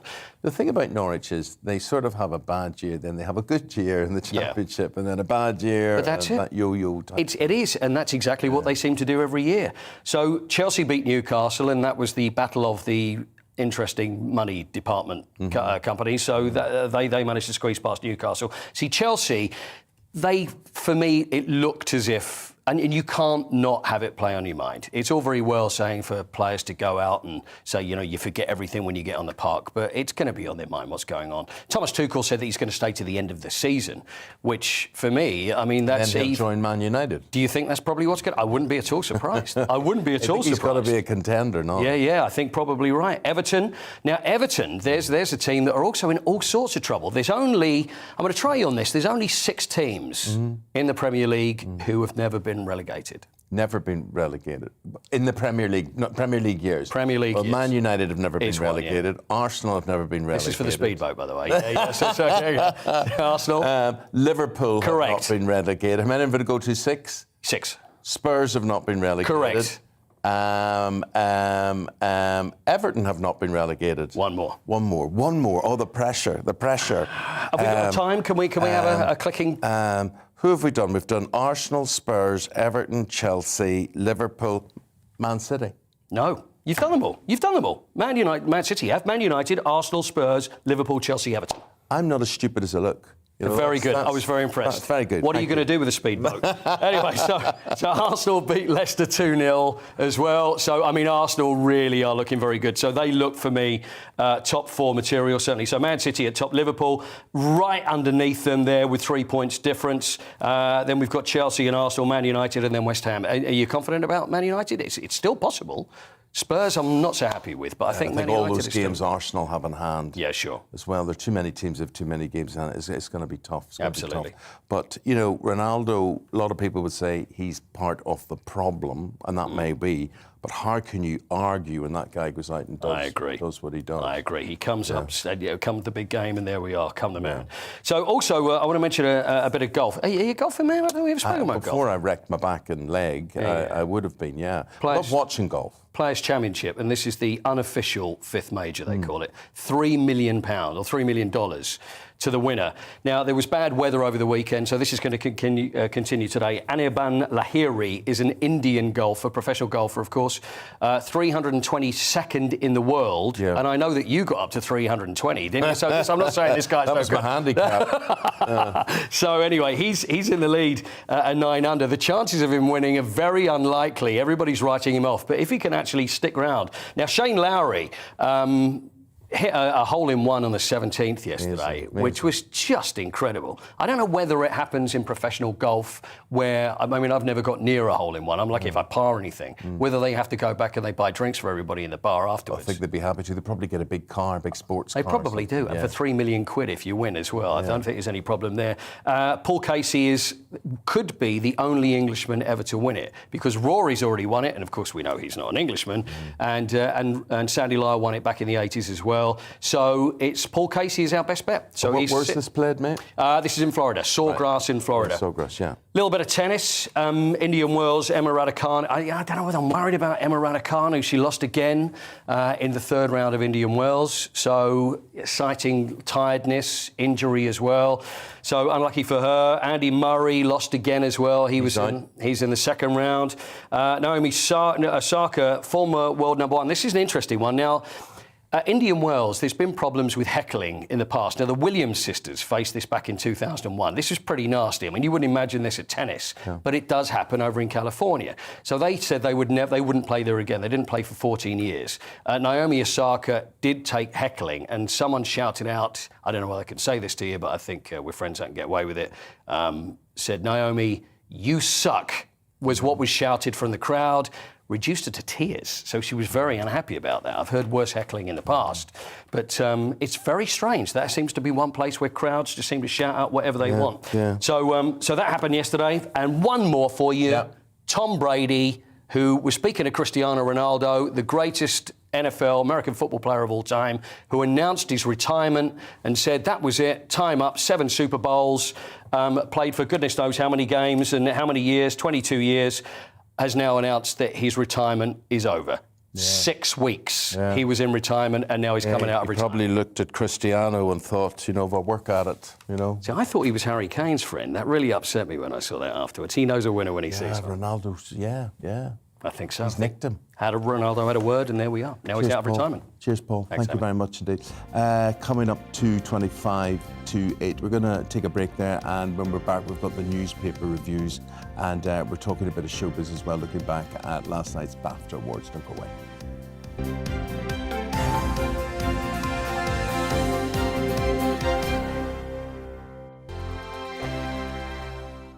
GB News is the UK's home of discussion and debate from all perspectives. To stay up to date on the latest stories, make sure that you subscribe to the GB News channel right here on YouTube. You can watch us live 24/7 across the whole world. You can also check out exclusive content and catch up on previous episodes of your favourite shows. Every day, we ask the questions that you'd ask, so why not add your voice to the conversation in the comments section? Don't forget to subscribe. We are GB News, Britain's news channel.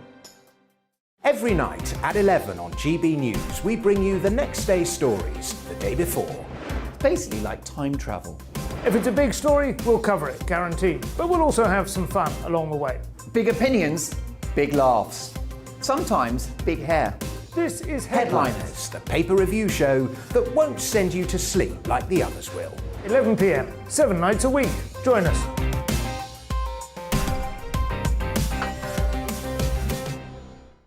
Hello there, I'm Eamonn Holmes. And I'm Isabel Webster. And we hope you can join us for Breakfast with Eamonn. And Isabel. You make me laugh out loud, belly laugh. Is that important first thing in the morning? Yeah, absolutely. And there's me trying to be deadly serious. News is a serious business. Yeah, I have to rein you in sometimes. Well, it doesn't stop us laughing at it. It doesn't stop us having an opinion on what's going on. Yeah. And it certainly will not stop us reflecting what you think. Weekdays from 6 to 9:30 on GB News. I'm Dan Wootton. Join me Monday to Thursday from 9 to 11 for the feistiest and most fun news debate on TV, where free speech reigns. I'll bring you a sharp take on the day's biggest stories, bombshell newsmaker interviews, and A-list guests. And I guarantee you, no spin, no bias, no censorship, and no reason to go to bed. That's Dan Wootton tonight, Monday to Thursdays from 9 on GB News.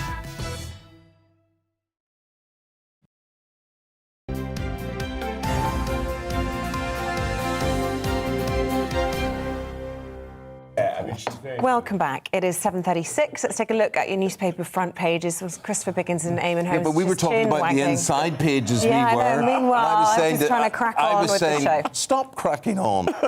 You have your little chat then. I was saying to Biggins there, everybody's talking about Rebel Wilson, and I'm going, who the heck is Rebel Wilson? No, it's filling him in. Was she in Bridesmaids or something? No, she wasn't in Bridesmaids, but she's been in a lot of films, and she's very funny, and she was hugely fat.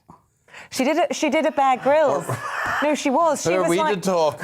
Yeah, but I mean, it's like us coming on, able to wear some sleeky dress of Isabel's. I think she made her name. I think that's very kind of you to say. I think she made her name by being sort of funny fat girl, and now she's not absolutely fat, but she's still funny. Let's get into these newspapers now. Christopher Biggins, so you don't have to see, you just have to hear. And Kashani Navaratram here to talk about those. And Kashani, for you, it's the negotiations that are going to take place again today, another round of peace talks, if you can call them that, between Ukraine and Russia. This is in the Times, page 4. Indeed, and I think what's so interesting is the timing, of course, coming just after this horrific attack with cruise missiles so close to the border with NATO. Cool heads are required on the part of NATO, but certainly one of the first times that we've had really positive noises coming out of the Russian camp, talking of significant progress. And the Ukrainian side is confirming this to a certain extent, saying that Russia is beginning to talk constructively. But talk about what? Yeah, what, do we have any idea? Yeah. We're not going to give you this bit amount back, or you're kicking us right up the ass, so we have to make this look well as we retreat out of the place. I really don't know what you could be talking about. Indeed, get out, stay out. I think it reflects the urgency on both sides to find some kind of solution to this terrible, terrible bloodshed. And we have to live in hope that it's successful. I remain sceptical at the stage that anything that the Russians say will be, held dear. But anyway. But we have had very interesting diplomatic moves by Israel, by France and Germany, by Turkey. So there could be some momentum, a chink of light. But what could they offer? What can Israel bring to the party? Well, I think dialogue is incredibly helpful. Just they getting the two have together. a line into Moscow. Yeah. Okay. Yeah. Right. Yeah. Good. Okay. Let's look Actually, I want to go to the Mail now. Oh, you want to go to the sorry, story? it's Christopher, sorry. Sorry, what did you want to do then? I want to do story number 2. OK, but then we go back to... Right. They've put us back in Ukraine, so I was going to stay on one theme instead of hopping about. So should we go to the Mail, page 11? This is you again, Keishney. Sorry, Christopher, we'll be with you in a sec. And this is the attack on a journalist, Brent Renaud. We've been talking about it a lot this morning. It seems nothing sacred. No, it's absolutely awful, but a very, very stark reminder about the dangers that journalists face in getting the truth out. And one of these really highlighted situations, you know, a journalist killed and others wounded. This is not the first attack. And we have to actually look at the dangers that journalists face. It's a very, very important task to go into these situations of incredible danger. Agree. And it's another assassination that you're talking about. This time we switch to Mexico, drug cartels in the Mirror, page 11. It's amazing. It's like reading a screenplay of a movie, because, I mean, here in this day and age, this man was shot dead in front of his daughter. He was in his convertible, riding along a very beautiful beach in Mexico, and he was shot dead in front of his daughter, who was driving with him, 14 years old. She, luckily, didn't die, but her father did. And it was a drug cartel. I mean, you can't, you know... It's like Breaking Bad or something. Yes, exactly. I mean, it's amazing. And I'm sure these things happen, but you sort of forget that there are these horrific things going on in the world, apart from what we're talking about all the time. But it's amazing what people will do for money, including Putin. Yes. You know, we forget that, you know, he has been compared to as a mafia leader, as a gangster, and an incredibly rich man. And we look at, you know, these oligarchs who he gives his blessing to and whatever. So the deal is, yes, you can have this gas or this oil or this metal factory or whatever. What am I getting out of it? It seems to be that there was sort of kickback on so many things as well. It's interesting because yesterday in the paper, the Times, and today, Michael Gove is standing up for a friend of mine, Evgeny Lebedev. Oh, interesting, yeah. You know, who is a lovely, lovely man, but they're now saying because he became a lord that he had interests in the KGB and in Russia with Putin and everything. And of course, I think his father was definitely involved. But I mean, Evgeny is loyal to Great Britain, I think. And I think it highlights this tremendous problem. In a time of war, we tend to sit back and point the finger at people who are in front of us without consideration into backgrounds. And of course, you know, there are people who have to be looked into. But I think the ability to spotlight somebody in the public domain particularly is all too easy. Well, do you know, though, I find that an interesting comment because, I mean, the allegations are that in 2020, Boris Johnson was warned by security services that he had links to Russia that were of concern. So I think in time of war, we suddenly decided, you know, to question the Prime Minister about his decision to give that man a peerage. But it does sound as though these warnings have been coming for some time, some as early as 2013 around Lebedev. Although I should say he's the proprietor of the Evening Standard, isn't he? He's made it very clear on the pages of his paper that he's not in support of the war. But there have to be questions asked, I think, about it all. I think so. And I think also transparency is the issue in question here. We do have to be transparent. We do have to have confidence that things are not just swept through because an individual recommends it. There has to be a process and it has to be open to public scrutiny. Right, I want to finish. Christopher wants to pay tribute to more of his lovely friends here for birthdays. This week is famous for whose birthday? Well, Michael Caine. No. Is it yours? No. Ruthie's. Ruth Langford. Oh, there we go. No. Who gets St. Patrick's Day. Very old on Thursday. On Thursday? Yeah. Oh, how lovely. Anyway, just thought no, you'll be in trouble. In. You'll be in trouble now for not knowing that. Exactly. I feel terrible, Ruth, if you're watching. Happy birthday. How old is she? I want to get you into trouble never now. ask that question. Biggins. She looks so lovely. Yeah, I know, she's gorgeous. There you go. But Sir Michael Caine, who's not very well, is he not? No, he's not very well at all, I'm afraid. I didn't know that. And his birthday is today, so happy birthday to Sir Michael Caine. Not a lot of people know that. No, but exactly. And Pam Ayres, it's her birthday today. Do you know who Pam Ayres is? She does all sorts of quaint poetry. Yeah, she comes from down the country, you know, she talks like that. Mm-hmm. And she's But she's a real character. What? Yeah. Amazing personality. Oh, she's very funny. I love her. And also, the other one I love, and I can't believe, I'm trying to work out the print on this thing in the Times, because it says Eleanor Bron is 94, but is that true? I can't... Who's 94, sorry? Eleanor Bron, the actress. Yes. Yeah. I mean, actually, I think she might be 84. It's very complicated Hand to read. it over. Anyway, it's her You've just birthday. given her 10 years. Eleanor Bron, however old you are, we salute you. And she is a wonderful actress. I adore her. It's very good. I haven't seen her in much recently. Also, I'm going to, with something we're not thinking, but I'm going to go back to the BAFTAs to say that Shirley Bassey opened. Yeah, that was sensational. Oh, my amazing goodness, she was phenomenal. Yes. I mean, she looked wonderful. She sang like she's never sung before. I mean, it was so exciting. I mean, it was a great moment. And also, I think it's a great shame that Daniel Craig wasn't given something special. I know, especially on our home turf. Yeah. We're going to be talking about the BAFTAs actually in just a moment with Stephanie Tetchy, so we'll end on that note. Daniel Craig, 60 years, what? Well, James Bond's been going for 60 years. Oh, right. And so he's left, he's dead now and gone. He's now the longest Bond, I think he is. And I think they should have given him something, you know, an old BAFTA. Oh, yeah. That would be great. Yeah. So what did she sing? Diamonds are forever. I've had the privilege to see her in concert. So have I. That's cue for a few diamonds. Yeah, yes, please. Old finger.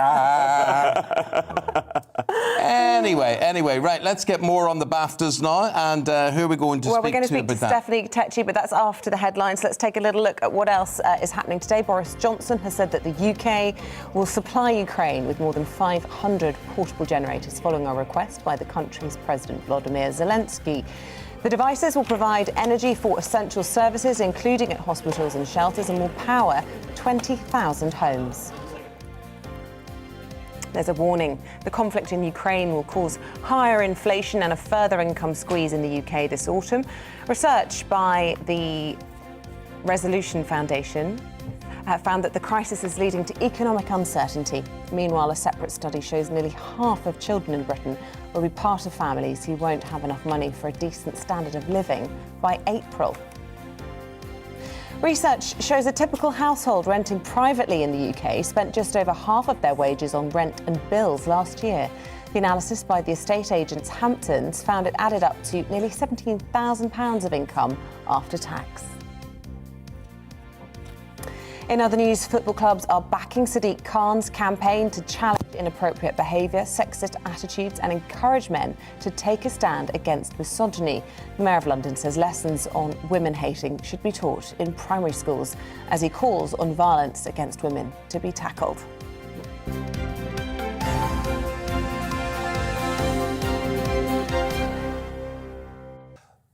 Those BAFTAs last night, you may have seen them on the telly, you may have even been there in the Royal Albert Hall, but Stephanie Tetchy was at the after party and has all the gossip with what went on and who did what. Guys, it was definitely an incredible evening, and it was one of the most politically charged BAFTAs we've had in a while because it's been away for the past 2 years due to the pandemic. It's come back, and obviously now we're in the middle of a war, and a lot of the celebrities took their time out to kind of show their solidarity for Ukraine. For instance, Benedict Cumberbatch, who's come out and said that he would be willing to house a Ukraine refugee. His film Power of the Dog did really well last night. It scooped the top prizes. It won Best Film and also director for Jane Campion. She wasn't there, so Benedict was the one who accepted the award for her.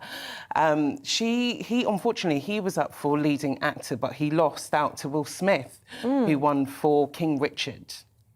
And did you think that was a Good call? Yeah, I do think it was a good call because I think, you know, I've watched that biopic and he does a really good portrayal of Venus and Serena's father. Yeah. And already he won the Golden Globe. So what tends to happen, it sets the precedence of how it's probably going to be like for the Oscars as well. But it's a shame because the Brits did lose out quite a bit last night. Like No Time to Die, we thought that it was going to do really well last night.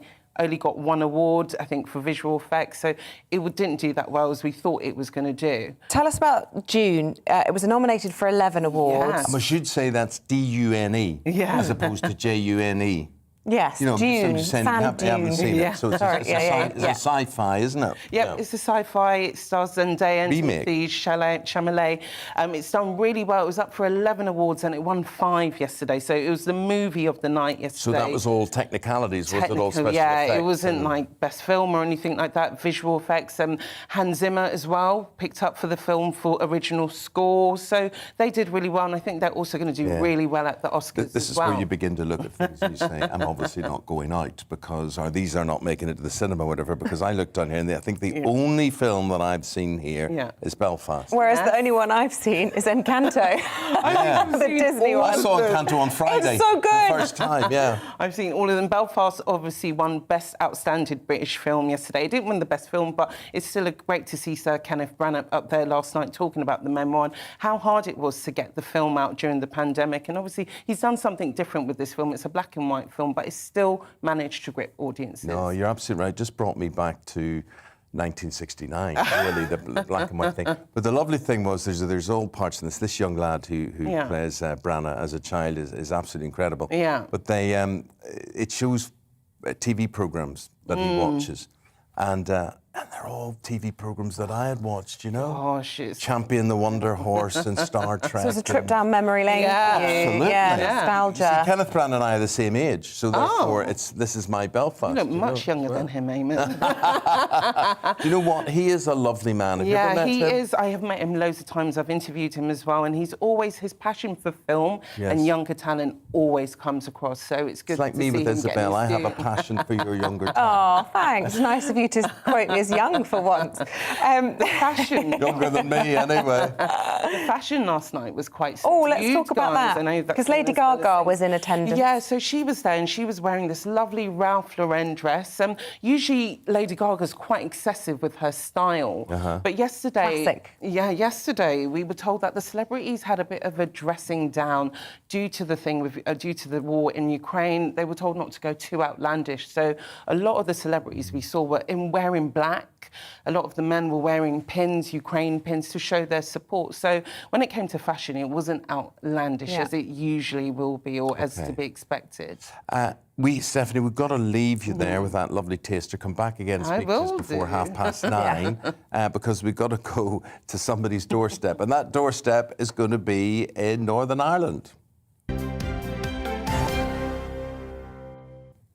So let's cross to Doogie Beattie. He is in Saintfield in County Down this morning, talking to people about the issues of the day. Good morning again to you, Doogie. Where are you now?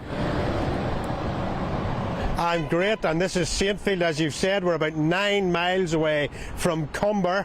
We have left your sausage and sodas down there, Eamonn, for you, but we've came to a fruit and veg shop, Millbank Fruit and Veg, and the interesting thing about them is they actually have their own farm as well and grow most of the stuff here.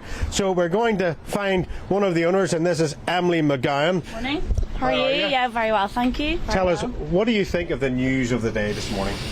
Pretty horrendous, isn't it? No, my heart goes out to everybody in Ukraine as what's going on. Ukraine is a huge agriculture industry. It's a busy place for producing food. It puts an emphasis on food security and the importance of that, of growing local produce. Well, you grow most of your own produce, and of course nitrogen fertiliser is one of the main products of Ukraine. How has that affected you and at the till? Yeah, goodness, the cost of everything is going up, and the cost of local produce is going to have to go up. The input costs in every industry, so the cost of food will have to go up at some stage. This is a lovely little village, and of course a lot of people during the pandemic shop local. How did that affect you? Did you find it lifted or it stayed where it was? lifted totally. I'll never forget the queues outside each of the local shops in Samefield. Obviously it was a horrendous time for many people, but it did bring local businesses a lift, absolutely. One of the main costs that has risen during this whole, even the pandemic, is packaging. Have you found that's affected you? We have cardboard. I'm sure those who know the cost of that has increased massively. It's just the cost of everything is going up, so people need to be aware of food prices are going to have to rise. Now, some of the produce here is absolutely beautiful. Which would you recommend amongst it all? The classic turnip. My dad will laugh at me for saying that, but you can't beat locally grown turnips with bacon, as you were saying earlier. Yes, bacon. And for Annie, who was saying about the tatty scone, she was saying that it had to have red sauce. Wrong, it must have brown sauce with it, and that goes for the parsnips and everything else that's grown here.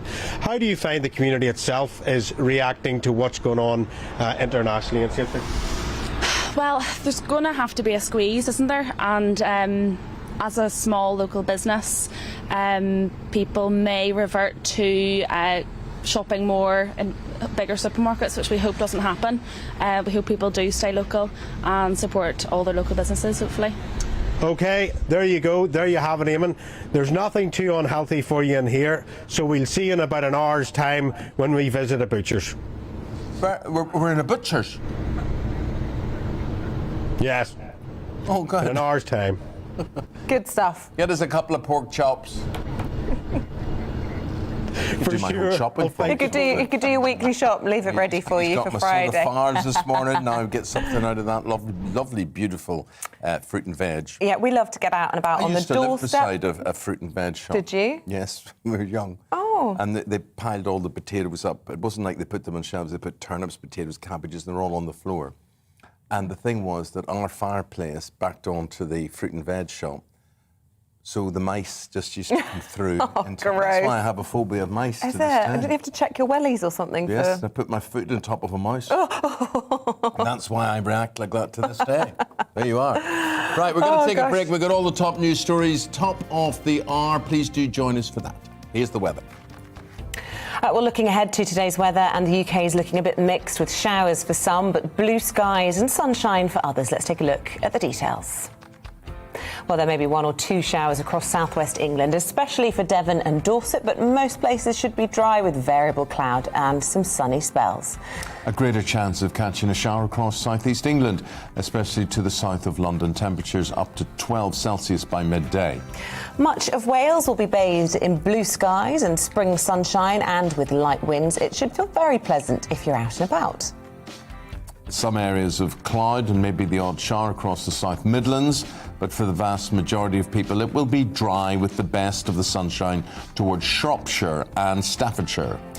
At lunchtime, we also expect plenty of sunshine across the bulk of Yorkshire and northeast England, a bit more cloud pushing into the Pennine areas, and also quite breezy, especially for Durham and Northumberland. In Scotland, it will, however, be cloudier across southern and central Scotland, with outbreaks of showery rain feeding in from the west. Breezy, with temperatures between 6 and 9 Celsius. The bulk of this morning's rain should have cleared from Northern Ireland, but at lunchtime it will still be largely cloudy with a few residual showers and rather chilly in a brisk westerly breeze. The best of the afternoon sunshine will be for Northern Ireland, Wales and the Midlands, with showers elsewhere. And that's how the weather is shaping up for this Monday.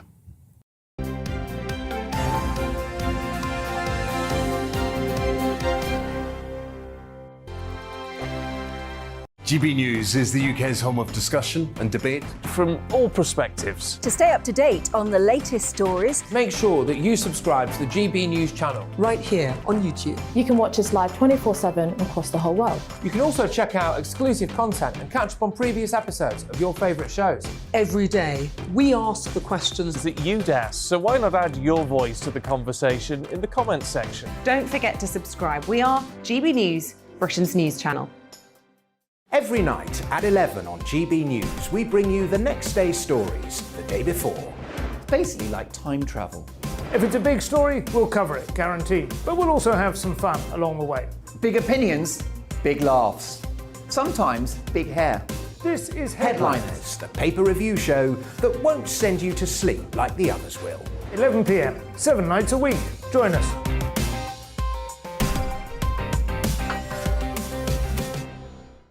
Hello there, I'm Eamonn Holmes. And I'm Isabel Webster.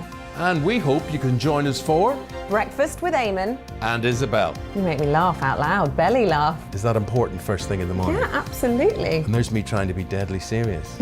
News is a serious business. Yeah, I have to rein you in sometimes. Well, it doesn't stop us laughing at it. It doesn't stop us having an opinion on what's going on. Yeah. And it certainly will not stop us reflecting what you think. Weekdays from 6 to 9:30 on GB News. I'm Dan Wootton. Join me Monday to Thursday from 9 to 11 for the feistiest and most fun news debate on TV, where free speech reigns. I'll bring you a sharp take on the day's biggest stories, bombshell newsmaker interviews, and A-list guests. And I guarantee you, no spin, no bias, no censorship, and no reason to go to bed. That's Dan Wootton Tonight, Monday to Thursdays from 9 on GB News.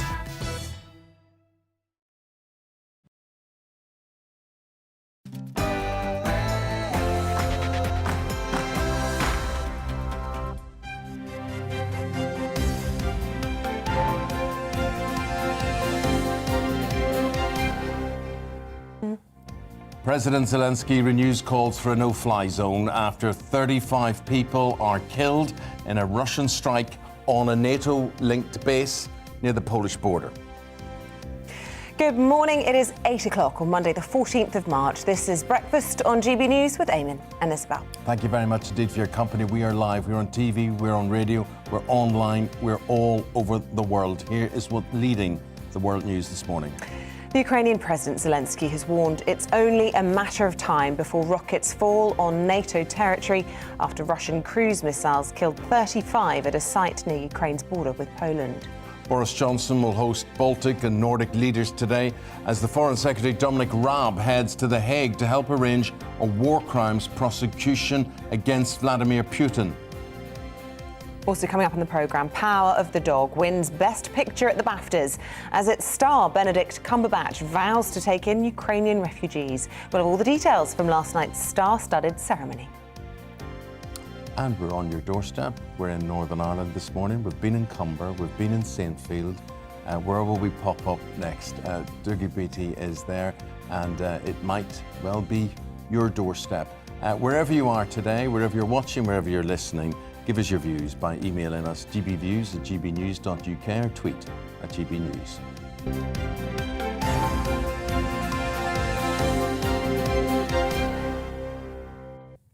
So our top story this morning, Ukraine's President Volodymyr Zelensky has reiterated calls for a no-fly zone following a Russian missile strike on an airbase near the Polish border.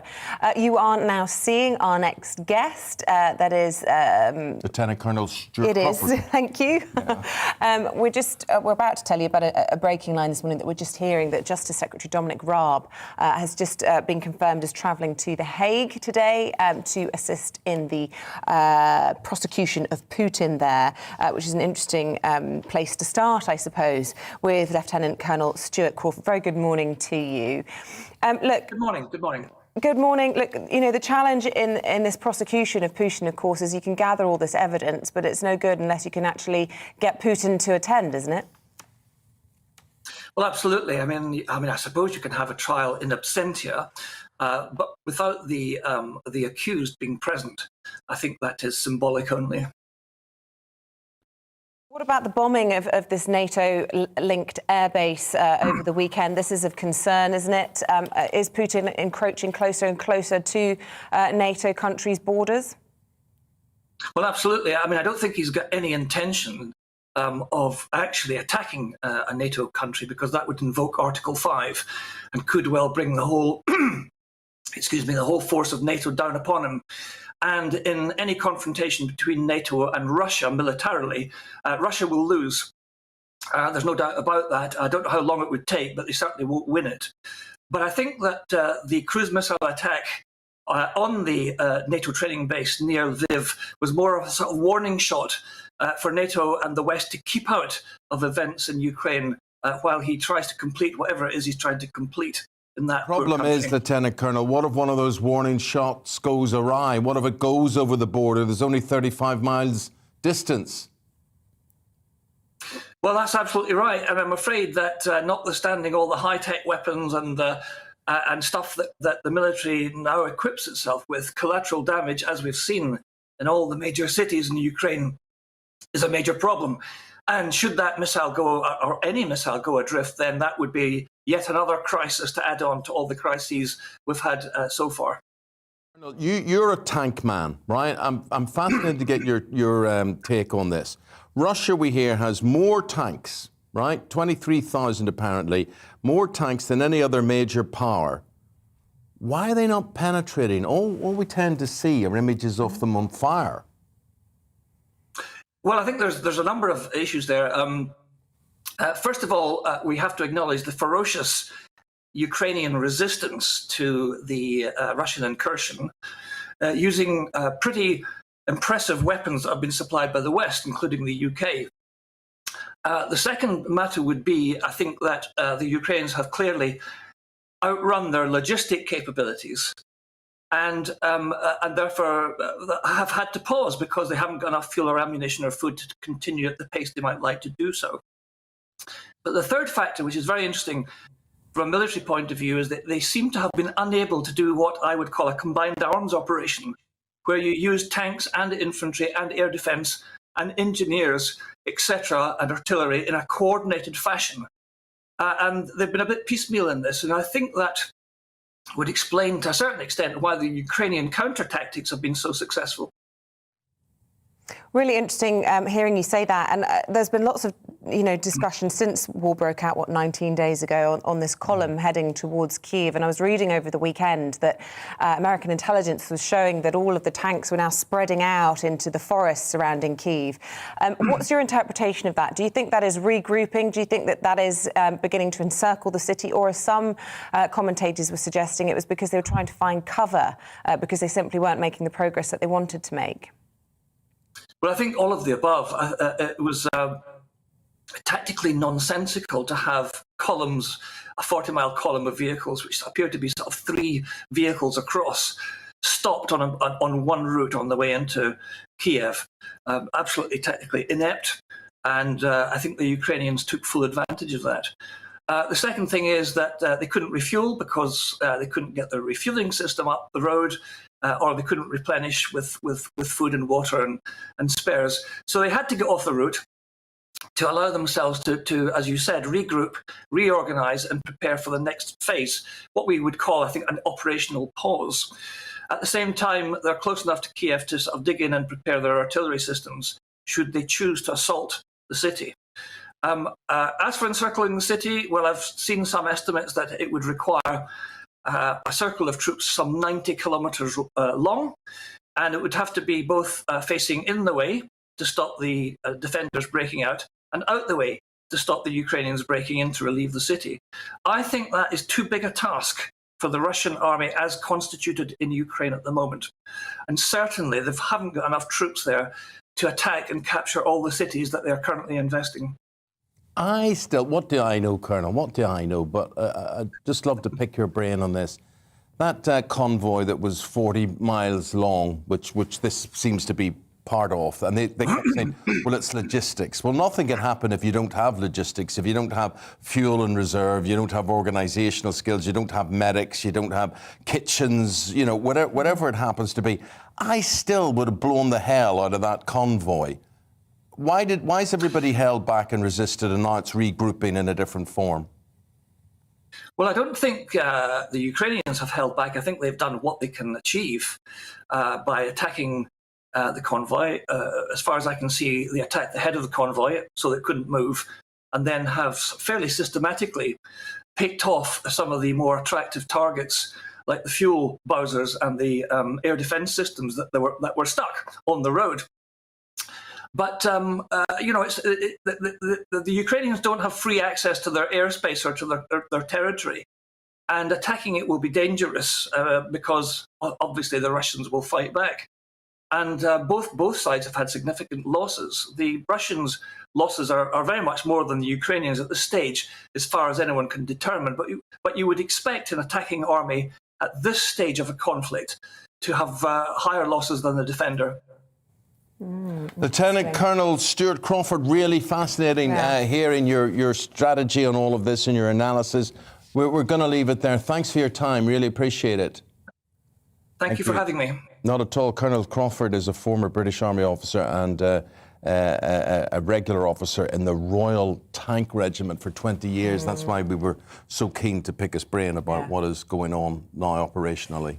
Now, all morning we've also been focusing on the Ukrainians fleeing into neighbouring countries. Our national reporter Paul Hawkins has been in Romania for us to hear how they're assisting with humanitarian aid.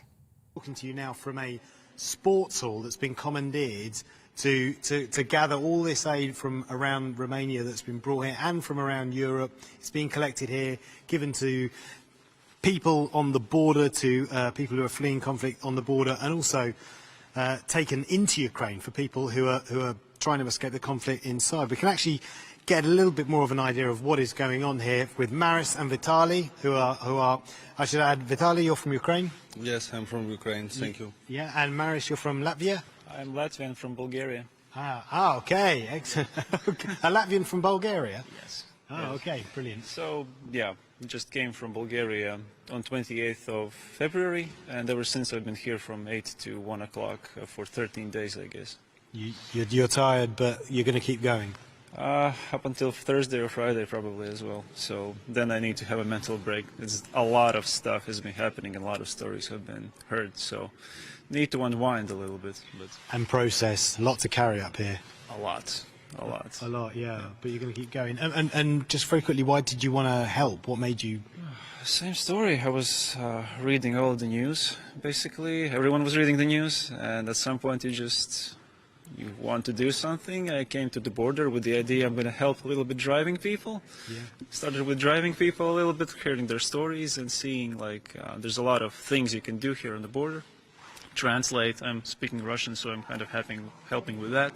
Most of the people speak Russian when they come from Ukraine, so they are kind of happy to hear the language and kind of explain all these things. Yeah. English is also like something that they don't usually speak, so it's kind of hard for them to get involved. If somebody, well, in the Romanian border, also kind of, the language is okay now. At the first it was like, okay, English, somebody spoke English, somebody spoke a specific dialect of Ukrainian. Sometimes they don't always understand each other, so Russian language is super appreciated on the border to explain to people. Yeah, so having someone like you there is really useful. And Vitaly, you've just become a father, we should add. Yes. And your child is 3 months old? Yes. And now this war's broken out. How has being a father for you during a war? It's really big stress, it seems to me, and I understand big ответственность. It's a big responsibility for me, and I understand that I should keep my family in safety place somewhere. We cross the border in 21st of February because in 20th I have my birthday, and we decided to cross to look some Romania, some Poland, and to make some Euro tour. And the war started, so we come back to Romania and trying to help to collect some humanitarian help and send it back to Ukraine. And because you left the country on the day before the war started, yes. 2 days. They haven't conscripted you, haven't brought you in to fight? Yes, yes, and now I staying here with my family. I can't left them here because I don't know what will happen to them, and I want maybe to return, but how I can leave them? How I can leave my son? So of course, and so your mum's taking aid into Ukraine. Yes, my mom has a volunteer organization, so she comes to me. We collect here all stuff that we could and send to the border to Ukraine. And for all of you who help, thank you, because thank you very much indeed. The time's approaching 8:15. Let's bring you up to date with the news.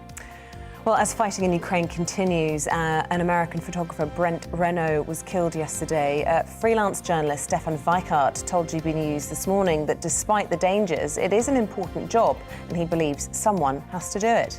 Clear that the journalists are being targeted, and I start to wonder whether marking your car as press is really actually going to make any difference when you are in certain areas close to the front line, or maybe that just means that you're going to be targeted, where they're actually more risky than not having it. I think that's some of the questions that journalists have to ask themselves now.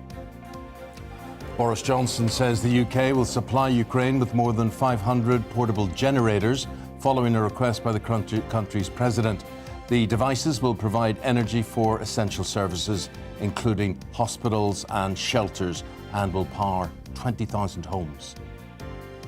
In other news, research shows a typical household renting privately in the UK spent just over half their wages on rent and bills last year. The analysis by the estate agents Hamptons found it added up to nearly £17,000 of income after tax.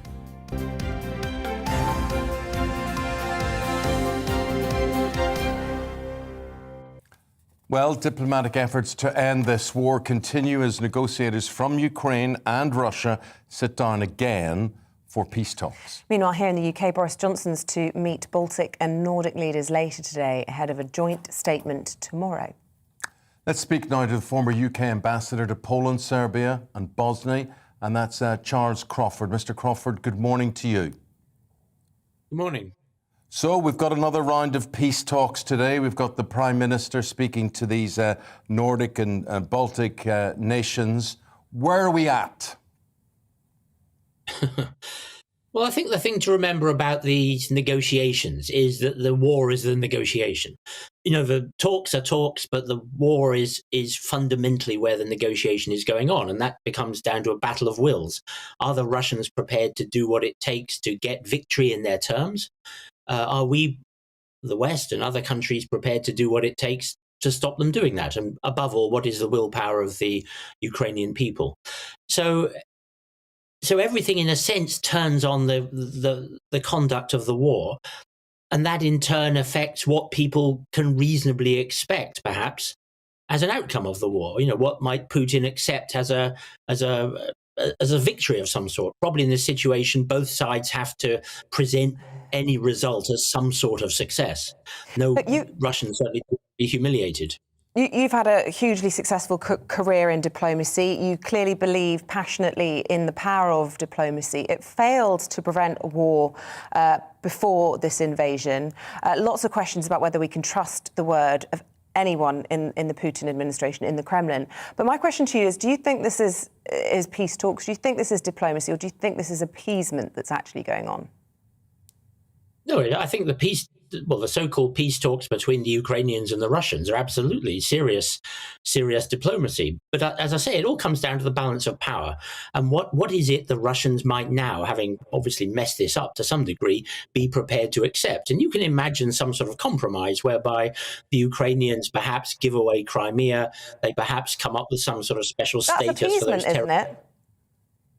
Well, you may call it appeasement, but what's the alternative? Does Ukraine, do any of those people in that part of Ukraine want to be given away to Russia? You know, that's giving President Putin what he wants. Absolutely, but if the price of not doing that is that hundreds of thousands of people die and you risk losing even more territory, maybe the time comes to try and cut some sort of dirty deal because it's better than all the alternatives. A lot of diplomacy is not about coming up with a good solution. It's about choosing between terrible ones. Yeah. Interesting. And even though President Zelensky will say, no, we're not giving anything away, and President Putin is simply not listening. These words, it is interesting, you know, obviously I'm from a Northern Ireland background and perspective, and it was just amazing, even though it took 25, 30 years, that the impossible became possible and then viable. Well, sure, but we haven't got. I don't think we want this to go on for 25 years. This is the problem. So, you know, so there's different issues when you're talking about the diplomacy of all this. There's stopping the fighting, and there's coming up with some sort of settlement, which is honourable, really, for Ukraine, but also for the rest of us, and I suppose in a way also for Russia, having started all this.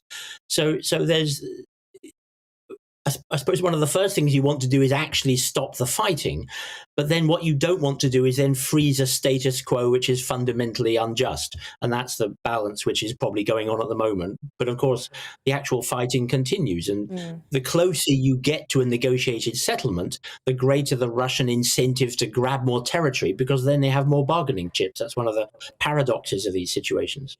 I just want to ask you why you think the Russian ambassador here in the UK hasn't been thrown out. I mean, there are lots of arguments about keeping diplomatic channels open, but attachés and staff could stay, couldn't they? And I just wonder at what point that might become an option. We've heard, for example, over the weekend, phosphorus bombs have been set off in Ukraine. We've heard about chemical weapons threats, nuclear threats. At what point do we say, off you go, back to Moscow? Well, I think the issue isn't really whether or not we want those diplomats here. The question is, what do we want our diplomats to try to keep doing in Moscow? Because anything that we do to throw them out, they will throw more of us out. And there's probably far more British businessmen and other people in Russia who maybe need some sort of consular protection. So one way to do it, actually, might be to do it the other way around, which is to throw out most of the Russian embassy and leave the ambassador as a sort of cherry without a cake, and then you'd end up having our ambassador plus one or two left in Russia, and that might be another way to do it. Well, very interesting to hear your take on things, Charles Crawford, incredibly seasoned ambassador, former UK ambassador to Poland, Serbia, and Bosnia. We'll leave it there. Thank you very much. Thank you. How did you sleep last night? I actually had a really bad night's sleep. What about you? I got in late, so I was in at 10:30, and then the alarm clock goes at 2:30. And so I got to sleep, I think, about 11, and it's a problem. We're such sleep balls. Every day, the first question we say is, how did you sleep? Well, we want to know how you're sleeping. It is Sleep Awareness Week. After the break, we're going to be asking how many hours of sleep you'd like to get, how many you actually get. How many do you need? Yeah, okay. and how important is it? We'll be speaking to a sleep scientist. Well, looking ahead to today's weather, and the UK is looking a bit mixed with showers for some, but blue skies and sunshine for others. Let's take a look at the details. Well, there may be one or two showers across southwest England, especially for Devon and Dorset, but most places should be dry with variable cloud and some sunny spells. A greater chance of catching a shower across southeast England, especially to the south of London. Temperatures up to 12 Celsius by midday. Much of Wales will be bathed in blue skies and spring sunshine, and with light winds, it should feel very pleasant if you're out and about. Some areas of cloud and maybe the odd shower across the South Midlands, but for the vast majority of people it will be dry with the best of the sunshine towards Shropshire and Staffordshire. At lunchtime, we also expect plenty of sunshine across the bulk of Yorkshire and northeast England, a bit more cloud pushing into the Pennine areas, and also quite breezy, especially for Durham and Northumberland. In Scotland, it will, however, be cloudier across southern and central Scotland, with outbreaks of showery rain feeding in from the west. Breezy, with temperatures between 6 and 9 Celsius. The bulk of this morning's rain should have cleared from Northern Ireland, but at lunchtime it will still be largely cloudy with a few residual showers and rather chilly in a brisk westerly breeze. The best of the afternoon sunshine will be for Northern Ireland, Wales and the Midlands, with showers elsewhere. And that's how the weather is shaping up for this Monday.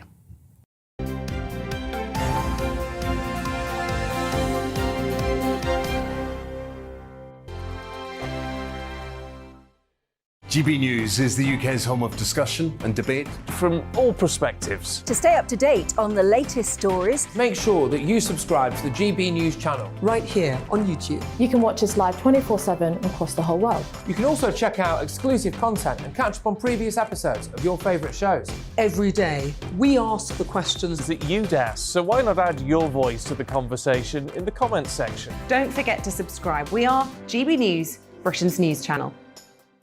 Every night at 11 on GB News, we bring you the next day's stories the day before. It's basically like time travel. If it's a big story, we'll cover it, guaranteed. But we'll also have some fun along the way. Big opinions, big laughs. Sometimes big hair. This is Headliners, the paper review show that won't send you to sleep like the others will. 11 p.m, 7 nights a week. Join us.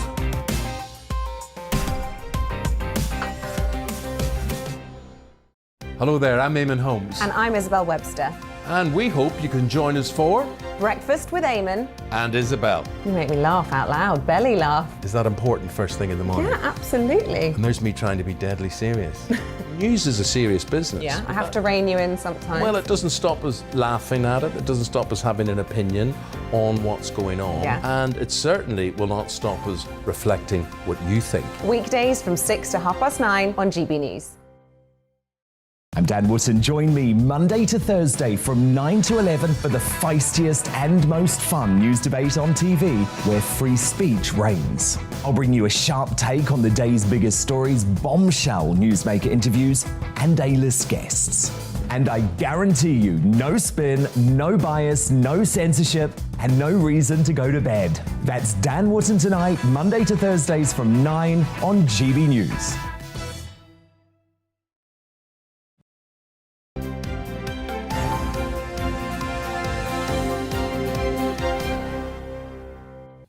So here's the thing, you'll be waking up this morning, maybe you're coming in from shift work, I find that whether it's you have to get up really early or a bit later, it's all just equally hard to me. Yeah, it doesn't matter what time of day I get up, I always find it hard. I'm not one of these people that ever wake up and go, I feel great. No, me That was a neither. fantastic sleep, you know? But that's because I think we've got chronic exhaustion. We've got years of exhaustion, so we're never actually feeling rested. That's my theory. I think a lot of it depends on what you eat and what you drink as well. And sleeping is something we're going to talk about now because this is Sleep Awareness Week, okay? And we all worry about, we don't get enough of it. So there's a survey that has happened between 30 and 59-year-olds, and it says that more than half of those people, right, are not getting recommended minimum sleep, and that really just messes up you, and it messes up your life, and it gives you stress and all sorts of things. So let's speak now to our Scotland reporter, Davy Donaldson, who is out and about this morning. And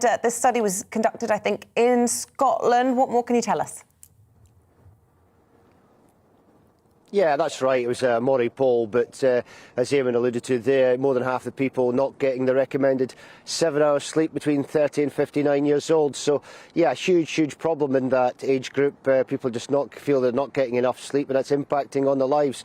And I think you said there that you suffer from exhaustion. I think we all do at some point or another. Certainly from my own point of view, I'm quite partial to little 30, 40-minute naps sometimes in the afternoons. Maybe that's the age I'm getting to, I don't know. But, yeah, it certainly can help. It can have a huge benefit, and it's certainly beneficial if you get the right amount of sleep. The problem is it doesn't look like everyone is, certainly in that age group, so that's a real problem. And what do you do about it? Well, Sleep Awareness Week is going to be looking at that, looking at sleep patterns, looking at medicine, looking at the impact of sleep on things like driving. So it's a good week. It's a good week to look at and find out, are you getting enough sleep? What can you do to make it better? I know Alzheimer's Scotland have been involved in this, and there's been a brain health app introduced, so people can go on there and sort of log how many hours sleep they're getting and decide whether they're getting enough and what they can do about it. The other thing, I think that really two factors here. One, lockdown, of course, has probably had a huge impact on people working from home.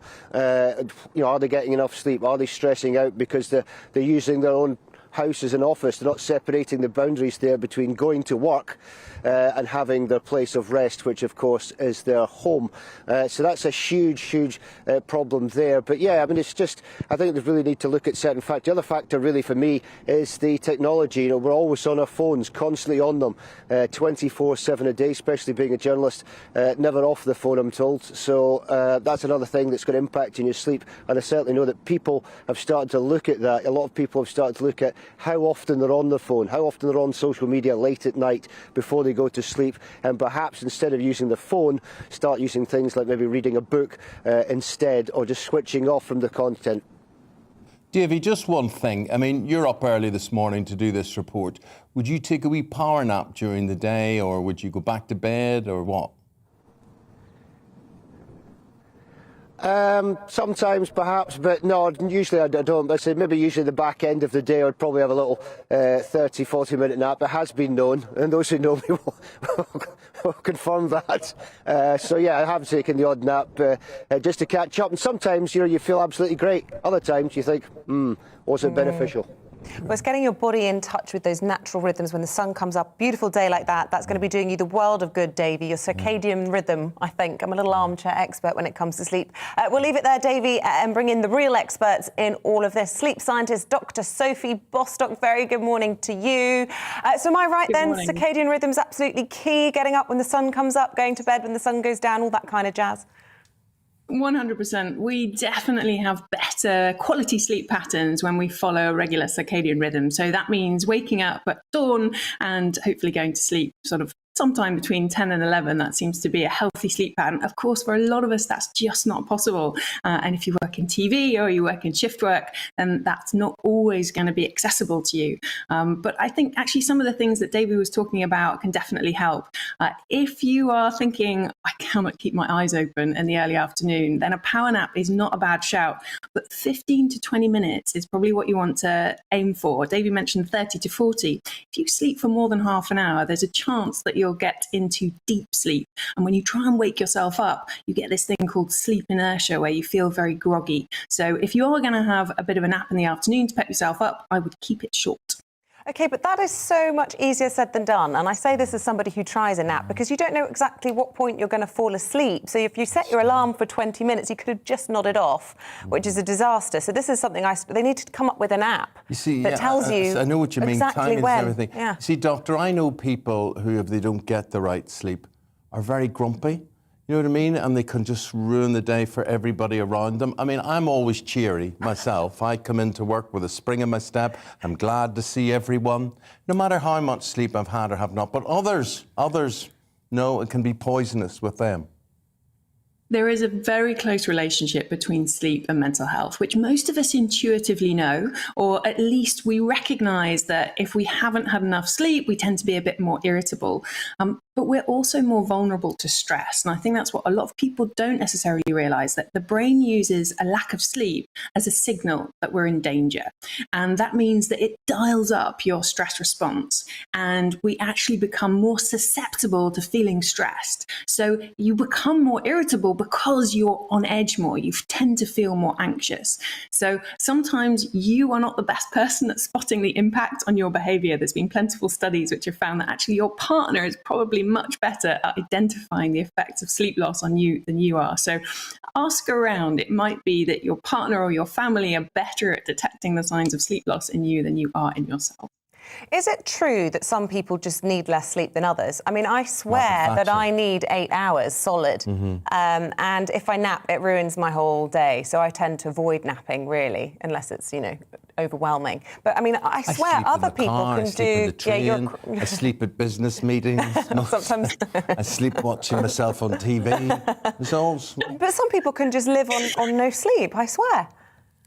Well, there is a lot of natural variation. So the overall recommendation for adults on average is that we need between 7 and 9 hours sleep to function at our best. So if you think you need 8, you could be absolutely spot on. But it is very much a bell-shaped curve. So you can kind of imagine that there's most people in that 7 to 9 hour bracket, but there will be people at the extremes. So we know that there are a number of short sleepers who carry a gene for short sleep. And maybe after 5 hours, they wake up feeling alert.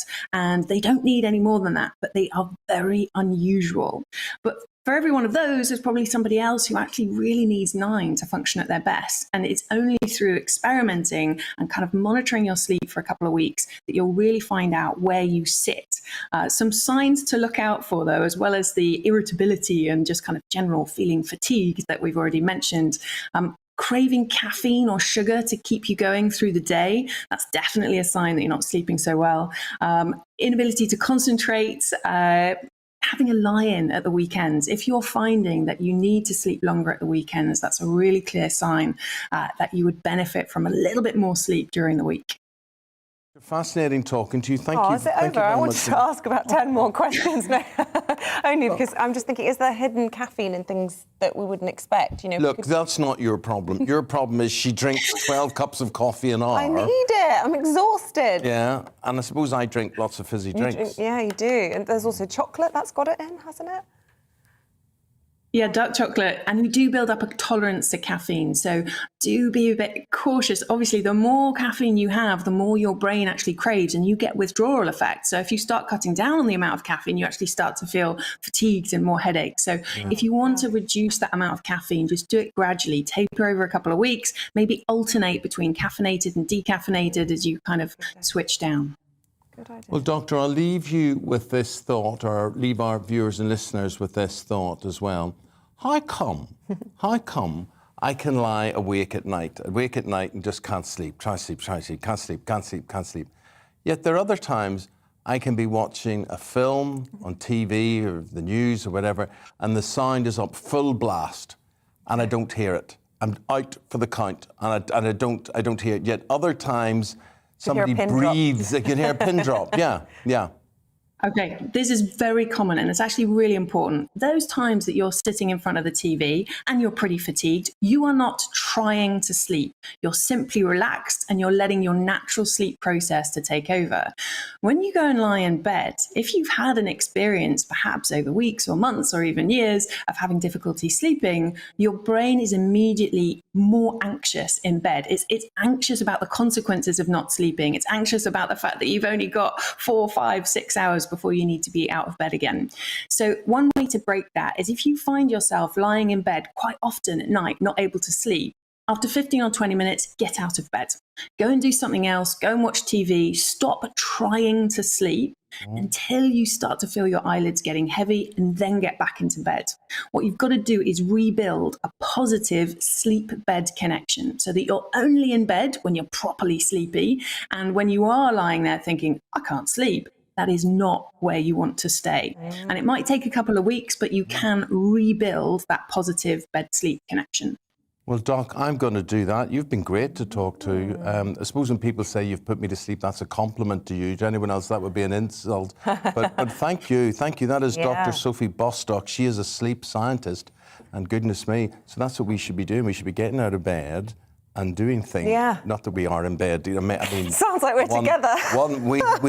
You, all of us should, when your mind is going, go and sit get in the out of living bed room, and do something else. Yeah, go and read a book. We want to know your top tips on, what you do to try and fall asleep, how you get on with your sleep. We've had a few in already, some talking about having chronic pain and that keeping them awake, somebody with muscular dystrophy, Barnes, Kenneth, others suggesting things that we might have wrong with us, like sleep apnea, which I don't think is the case. But let us know your thoughts this morning, your top tips for getting off. More with what's happening in the papers after this.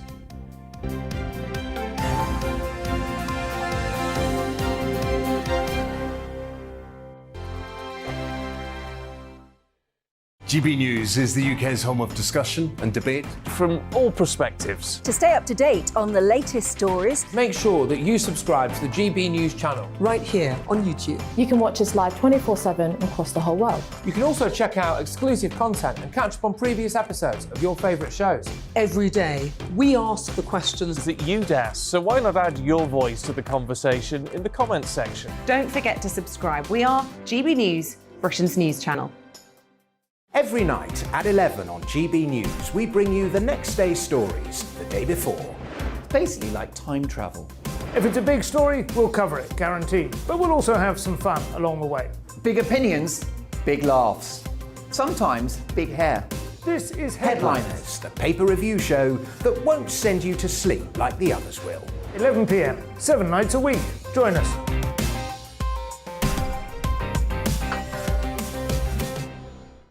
Hello there, I'm Eamonn Holmes. And I'm Isabel Webster. And we hope you can join us for Breakfast with Eamonn and Isabel. You make me laugh out loud, belly laugh. Is that important first thing in the morning? Yeah, absolutely. And there's me trying to be deadly serious. News is a serious business. Yeah, I have to rein you in sometimes. Well, it doesn't stop us laughing at it. It doesn't stop us having an opinion on what's going on. Yeah. And it certainly will not stop us reflecting what you think. Weekdays from 6 to 9:30 on GB News. I'm Dan Wootton. Join me Monday to Thursday from 9 to 11 for the feistiest and most fun news debate on TV, where free speech reigns. I'll bring you a sharp take on the day's biggest stories, bombshell newsmaker interviews, and A-list guests.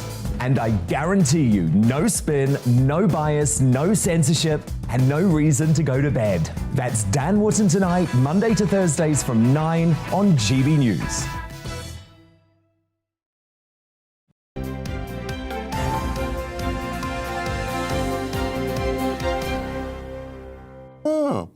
We're going to go through the papers now, and joining us is Kashani Navaratnam and Christopher Biggins with these.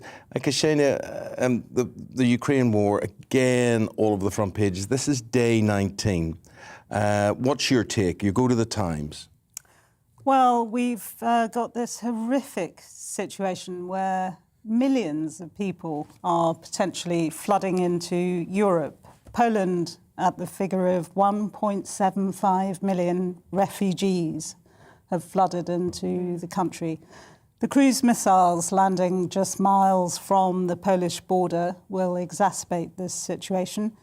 We do have some chinks of light with diplomacy and allegedly Russian negotiators talking about constructive discussions with Ukrainian counterparts, and the Ukrainians, importantly, confirming that they feel that some progress has been made.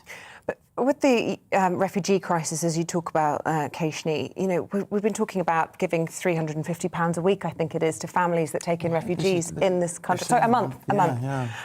But for every family, and as we know, typically it's women and children and elderly that have managed to get out. They need all the support services that go with it. So the children will need schools, they'll be needing hospital treatment at various points in their lives, many women giving birth. So for places like Poland, this is actually a bit of a catastrophe. You know, obviously it's a humanitarian crisis and they're doing the right thing, but it's terrible for their economic outlook as well. Absolutely, and almost unimaginable to have nearly 2 million people flooding across your border. But I think it's incredibly important not to get bogged down in the bureaucracy of this situation. At the moment, people are fleeing for their lives because of a very real existential threat. And we have to deal with this crisis immediately. We can't sit and wait around for paperwork to be completed to such an extent that it delays people getting out of the region. I was thinking this going through the airport on Friday, and airports are not easy to negotiate at all. No, absolutely, and particularly not after COVID. Yeah, but then you get a situation, we've got our documentation, we know what time our flight's supposed to go up, we've got our ticket, whatever. And yet you'll always have somebody, I'm always behind that person. I just sort of think you book in, there's your ticket. They don't even say smoking or non-smoking, they'll say window or aisle or whatever. But there's always people there and they're going, what the heck can they do? But what I'm trying to say is, if you are distressed, if you are fleeing, if you've got nothing, if you've maybe no identification, you've got no money, you don't know where you're going, what's going to happen, you don't know where your husband is, your children are, whatever. Why don't we just say, we'll deal with that later? Just come here, be welcome, and we'll sort all that out. I couldn't agree more. That's the simple answer. And they're not exactly tourists. What Europe has said. Many European countries have said that refugees should get in, and then they'll deal with the paperwork. Yeah. And it is interesting because I think this government perhaps have been a little bit out of touch with the public mood, haven't they? And perhaps very much built in the Brexit mindset, where they were very much wanting to control the borders and keep people from coming across the channel illegally. But as we know, and Michael Gove was saying at the weekend, 1 in 10 people have been saying they want to take in refugees because it's, as you say, an existential life and death situation. And Anne here on GB Views has got in touch with us, and she says the Chelsea owner has a number of very large properties in London, as do many Russians. We should house a whole lot of Ukraine families in these for a couple of years, then sell them to help rebuild Ukraine. And that's the theme you've taken from the Times, page 8, Christopher. Yes, well, this is Michael Gove's suggestion that the oligarchs' mansions should be used to house them. And that is a very good idea. I had no idea, for instance, like Sutton Place Yes, near that's right next to, that's where I got married. That's right next to the church my parents go to, Sutton Place. Yeah. You brought me to a place No, of the beautiful look that pictured in the Times today. Yes. It is gorgeous. But all the staff have been ejected. My mum was telling me at the weekend. Really? And sent back, because it's owned by the Russian oligarch. Wasn't it Getty's house? Yes, it was. Yes. That's right. Yes, because I remember going there, funny enough, to a party, and it's the most stunning venue for a wedding. Yeah. Well, it wasn't actually in the Sutton Place is the whole estate, but there's a little Catholic chapel on the site, and that's where I got married. It wasn't as grand as she's trying to. No, that wasn't what I. But I think it's perfectly nice. But it very was. good idea It's to beautiful. open It's these. one of the only pretty Catholic churches you'll find, because most of them were destroyed in the Reformation. Anyway, we digress. I think it's a great idea. Let's open all the homes that have had, problems, with oligarchs and sanctions. So I think it's a brilliant way of doing it. And also, there's offices. There are so millions of offices in London which are empty. And where there's a will, there's a way. Yeah, there's definitely room. Yeah. It's just finding creative solutions. Keshni, tell me about what is called seagrass. I think it means seaweed. Well, yes. On a positive note, and following hard on the heels of COP26, 13 nature charities have come together to report conclusively on 10 species that can apparently restore nature to the UK. So some of those super species include the reed and the poppy. And apparently we will be really well set if we encourage these 10 species to grow and to flourish. And salmon, you say, is among those? Because indeed. From what I've heard, salmon are hugely under threat in the UK, with lots of disease and from intensive farming. But sounds like a positive salmon story. Indeed. And I think, interestingly, the blue whale is also on the list of species to be encouraged. So a really positive take. Why they're ever allowed to be hunted, that's the sort of thing that should be clamped down upon as well. Let's finish with the Crufts Dog Show, which has been, I think, very much overlooked because of the present news situation. Absolutely. I'm not a dog person. I mean, I would have a dog if I lived in the country, but I do think Crufts was fantastic this year.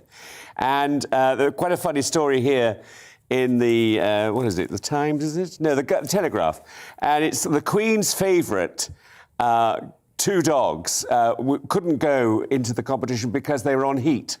And the trainer was very worried about them. But interestingly enough, the Queen, it says Wolferton Drama, which is the name the Queen gave to her dog, which I find very odd. That just trips off the tongue. Wolferton Drama! The show name. I'm sure it'll be called something like Sausages. Well, I hope so. And a 4-year-old Cocker Spaniel and her 12-month-old daughter were lined up to appear in the Gun Dog Parade to mark her forthcoming Platinum Jubilee, which is very sad. It wasn't, but the nice news is that the best in show at Crufts was won by Baxter, a flat-coated retriever. Do you know what a flat retriever? Say that again if you can. Coated retriever. The most beautiful dogs. I'm sure it is really beautiful. And look at him, he's holding his rosette. Oh, we had a picture of him a minute ago. Let's see if we can get it back up on the screen for you. Yes, look There's at that. Absolutely Divine. She had a lot of hair, but absolutely divine. And isn't that a big cup? Isn't it? I love the rosette. There's that lovely saying. In the mouth. That lovely saying, I hope I can be the person my dog thinks I am. That's something we should all bear in mind. Guys, really appreciate it. Thank you. Keshni, thank you very much indeed. Christopher, always a pleasure, as always. Thank you. Thank you so much. OK, stay with us. After the break, we'll be talking about the hit show Peaky Blinders. In fact, we're not taking a break. We're going straight into talking about Peaky Blinders. Yeah, the third series has just started airing. And it's 6th and final season, of course, of the very popular show. But what about the real Peaky Blinders that inspired the series? What do you know about there were real Peaky Blinders. And there's a man going to tell you all about this. And he's Professor Carl Chinn on this one. Now, not only were they real, but your family has a bloodline or connection to Peaky Blinders, Professor. Tell us more. Good morning. Well, good morning, both of you. Yes, unfortunately, my great-grandfather, Edward Derrick, was a real Peaky Blinder. His older brother, John, was a leader of a backstreet gang. And it's very important to bear in mind, Eamonn and Isabel, that the real Peaky Blinders were not glamorous, flawed anti-heroes, charismatic personalities, handsome men. They were nasty, vicious, vile backstreet thugs who battled each other, who baited the police, and who bullied the decent, respectable poor amongst whom they lived. One such man was my great-grandfather, Edward Derrick, who was a petty criminal. He, on one occasion, stole a side of bacon from outside a pork butcher shop. He assaulted the police. The Peaky Blinders hated the police. He, on another occasion, cleaved a chopper into a man's head when he was having a fight. Fortunately, the man survived. Edward Derrick, my great-grandfather, was sent down for 3 years. And for me, though, the worst thing that he did was he regularly abused my great-grandmother, Ada. And eventually, well, he smashed up the house and he threatened to kill her on a number of occasions. A horrible, nasty, vile man, as were most of the Peaky Blinders. And did you hear stories of your great-grandfather then from your grandparents as you were growing up? And, you know, was it amazing to you to see the show Peaky Blinders being, you know, coming to life? Like a lot of Brummies of my age and background, I'm 65. I've got a mum from Aston. My dad was Sparkbrook, from the old parts of working class Birmingham. I'd heard of the Peaky Blinders growing up, but all we knew really was what is the myth, that they stitched disposable safety razor blades into the peaks of their caps, which they took off in a fight, slashed across the foreheads of their enemy, hence causing blood to pour down in their eyes and blind them. It's a myth. Disposable safety razor blades were not sold in any great quantities in England until 1910, by which time the Peaky Blinders had disappeared. So I'd heard about the Peaky Blinders. I'd also heard stories about my great-grandfather being abusive and violent and a petty thief. I interviewed several old people from my dad's street who told me about his violence, and I later found court records that also described his violence. It was years later, when I was researching into the Peaky Blinders, which I began researching them in the mid-1980s, that I found photos of him in the West Midlands Police Museum.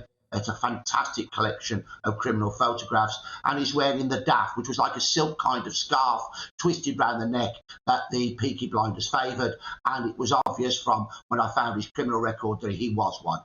And then I found out that his older brother was a notorious gang leader in and around Sparkbrook. Now, So Professor, I'm listening to you with great interest, but I have to admit that I've never seen an episode of it. You must. Right, okay. Brilliant. People always say it's really good. You'd it's love really it. good. But are you saying, Professor, it's romanticised? It's something that it wasn't really? The story is a powerful, compelling story. It's a drama, and we must remember it's a drama. The reality was very different. The story is about a gang called the Peaky Blinders in 1920s Birmingham. There were no Peaky Blinders in 1920s Birmingham. There were numerous men who had been Peaky Blinders, but there was not one gang. The real Peaky Blinders were rampant in the 1890s and the turn of the 20th century. There was not one gang. The term Peaky Blinder was the generic term for the hooligans of Birmingham. In Manchester and Salford, the backstreet thugs were called scottlers. In Birmingham, Peaky Blinders or sloggers, and in London, hooligans. So enjoy the drama, but let's be very realistic here and make this point. Gangsterism is not something to be admired. Gangsters are men who prey upon their own. They are not men who are honourable, who are kind to children, respectful to women, and look after the elderly. The only person they look after is themselves, and they do that because they're bone-stinking idle. Interesting.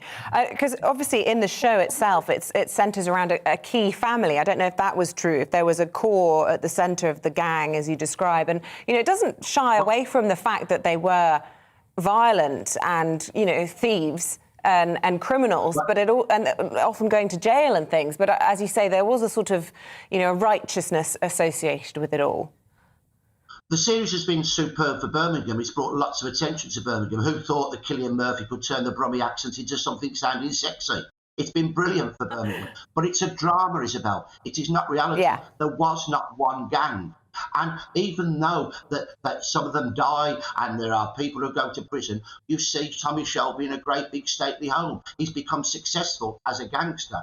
Well, the real message we should be getting over to young people is that you need to become successful through your own hard work, but also what we need to do to make things easier for particularly working class children is open up our society to make it more equal. So every young child has the same opportunity as somebody whose child is rich.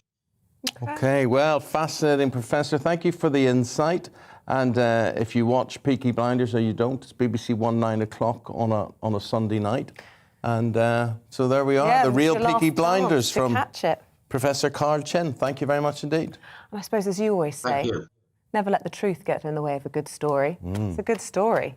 So, you know, it's done very well. We've enjoyed it. You must check it out. I don't say that. I say Not in terms of the news, just in terms of embellishing a story. before my reputation is Sorry, more it's sullied. seething now. Oops. GBNews, the truthful news channel. Oh, no. I'm not questioning your integrity. I'm just saying, you know, of a nice story, you do like to... Tell you Anyway, what, let's just move go and on, visit shall somebody we? on their doorstep. Here we go.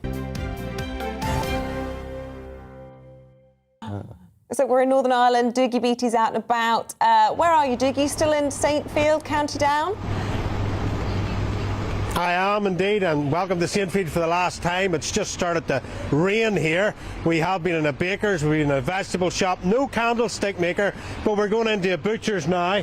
We'll just let this customer out of the road and we'll head on in. This is one of the premium butchers in this area. This is Massey's of Saintfield, and we're coming round now to talk to Niamh and Owen and ask them really, what do you think of the news of the day? As in like what's going on in Ukraine and stuff like that there? No, wouldn't put more enemies through it, to be brutally honest with you. Just can't really get my head wrapped around it, to be honest with you. Don't agree with it. How's it affecting here? How's it affecting prices on the shop?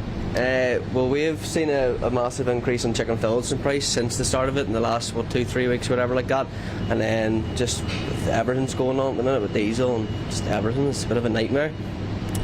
Niamh, you don't only work at a butcher, you actually breed lambs as well, I believe. Yeah. We have a family-run farm at home, breeding pedigree Swarble sheep, and we do beef cattle from start to finish, basically. Providing some butchers as well, hoping they're going to the food chain that sort of way, local produce instead of all this food miles and air miles, So it is helping be carbon neutral, but how is that affecting pricing? Absolutely ridiculous. The price of everything's just went through the roof. Has everything gone through the roof here? It's just not even cost effective anymore. Fertilisers went up from about £350 a tonne. I think this week it started off at 800 odd. If it's going to get any worse, some farmers are going to be seeing a real impact and maybe having to, tie up the boots, Well, the community itself here, how is the community dealing with issues? To be honest with you, just trying to look out for one of each other, if you know what I mean. Going down the street, seeing if everyone's all right. Seeing if they need anything, type of that way. From the local shops, if they can't get out and do things like that, there, just trying to look after one each other rather than see each other getting stuck, if you know what I mean. That's it. That's us from Saintfield. We look forward to seeing you later on in the week when we'll be in another part of Northern Ireland. Every time we see you, we just feel hungry, Dougie. We just feel hungry. But thanks for that. Thanks for being on all those doorsteps this morning. Dougie Beattie there. See you in a bit. Stay with us. We're going to be talking to the Daily Mail consultant editor, Andrew Pearce, at the top of the next hour. He's going to give us his take on the big news of the day. See you in a moment. Well, looking ahead to today's weather, and the UK is looking a bit mixed with showers for some, but blue skies and sunshine for others. Let's take a look at the details. Well, there may be 1 or 2 showers across southwest England, especially for Devon and Dorset, but most places should be dry with variable cloud and some sunny spells. A greater chance of catching a shower across southeast England, especially to the south of London. Temperatures up to 12 Celsius by midday. Much of Wales will be bathed in blue skies and spring sunshine, and with light winds, it should feel very pleasant if you're out and about. Some areas of cloud and maybe the odd shower across the South Midlands, but for the vast majority of people it will be dry with the best of the sunshine towards Shropshire and Staffordshire. At lunchtime, we also expect plenty of sunshine across the bulk of Yorkshire and northeast England, a bit more cloud pushing into the Pennine areas, and also quite breezy, especially for Durham and Northumberland. In Scotland, it will, however, be cloudier across southern and central Scotland, with outbreaks of showery rain feeding in from the west. Breezy, with temperatures between 6 and 9 Celsius. The bulk of this morning's rain should have cleared from Northern Ireland, but at lunchtime it will still be largely cloudy with a few residual showers and rather chilly in a brisk westerly breeze. The best of the afternoon sunshine will be for Northern Ireland, Wales and the Midlands, with showers elsewhere. And that's how the weather is shaping up for this Monday.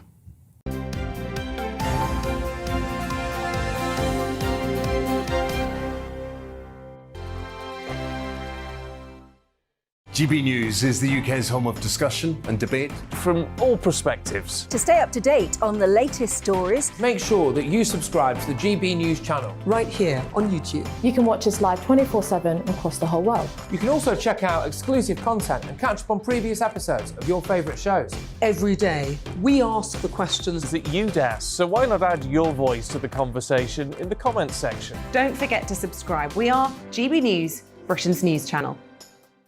Every night at 11 on GB News, we bring you the next day's stories the day before. It's basically like time travel. If it's a big story, we'll cover it, guaranteed. But we'll also have some fun along the way. Big opinions, big laughs. Sometimes big hair. This is Headliners, the paper review show that won't send you to sleep like the others will. 11 p.m, 7 nights a week. Join us.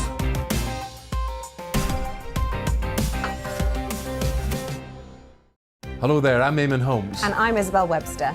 And we hope you can join us for Breakfast with Eamonn and Isabel. You make me laugh out loud, belly laugh. Is that important first thing in the morning? Yeah, absolutely. And there's me trying to be deadly serious. News is a serious business. Yeah, I have to rein you in sometimes. Well, it doesn't stop us laughing at it. It doesn't stop us having an opinion on what's going on. Yeah. And it certainly will not stop us reflecting what you think. Weekdays from 6 to 9:30 on GB News. I'm Dan Wootton. Join me Monday to Thursday from 9 to 11 for the feistiest and most fun news debate on TV, where free speech reigns. I'll bring you a sharp take on the day's biggest stories, bombshell newsmaker interviews, and A-list guests. And I guarantee you, no spin, no bias, no censorship, and no reason to go to bed. That's Dan Wootton tonight, Monday to Thursdays from 9 on GB News.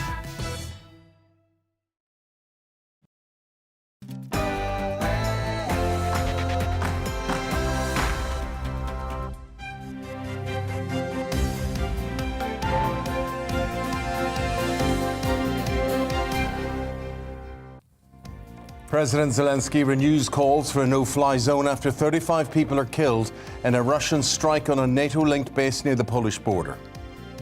Good morning. It's 9 o'clock on Monday, the 14th of March. This is Breakfast on GB News with Eamonn and Isabel. Right around the world, live on TV, radio, online, on our app, and here's what's leading the news this morning. Boris Johnson will host Baltic and Nordic leaders today as the Justice Secretary Dominic Raab heads to The Hague to assist with a war crimes prosecution for Vladimir Putin. That comes in the wake of a Russian cruise missile attack. It killed 35 people at a site near Ukraine's border with Poland. Also coming up in the programme, all the details from last night's star-studded Bafta ceremony. Right, so give us your views this morning on Baftas, on sleeping we've been talking about, on Peaky Blinders. Peaky Blinders, taking in refugees. GB Views at gbnews.uk. You can tweet at GB News. Love to hear from you.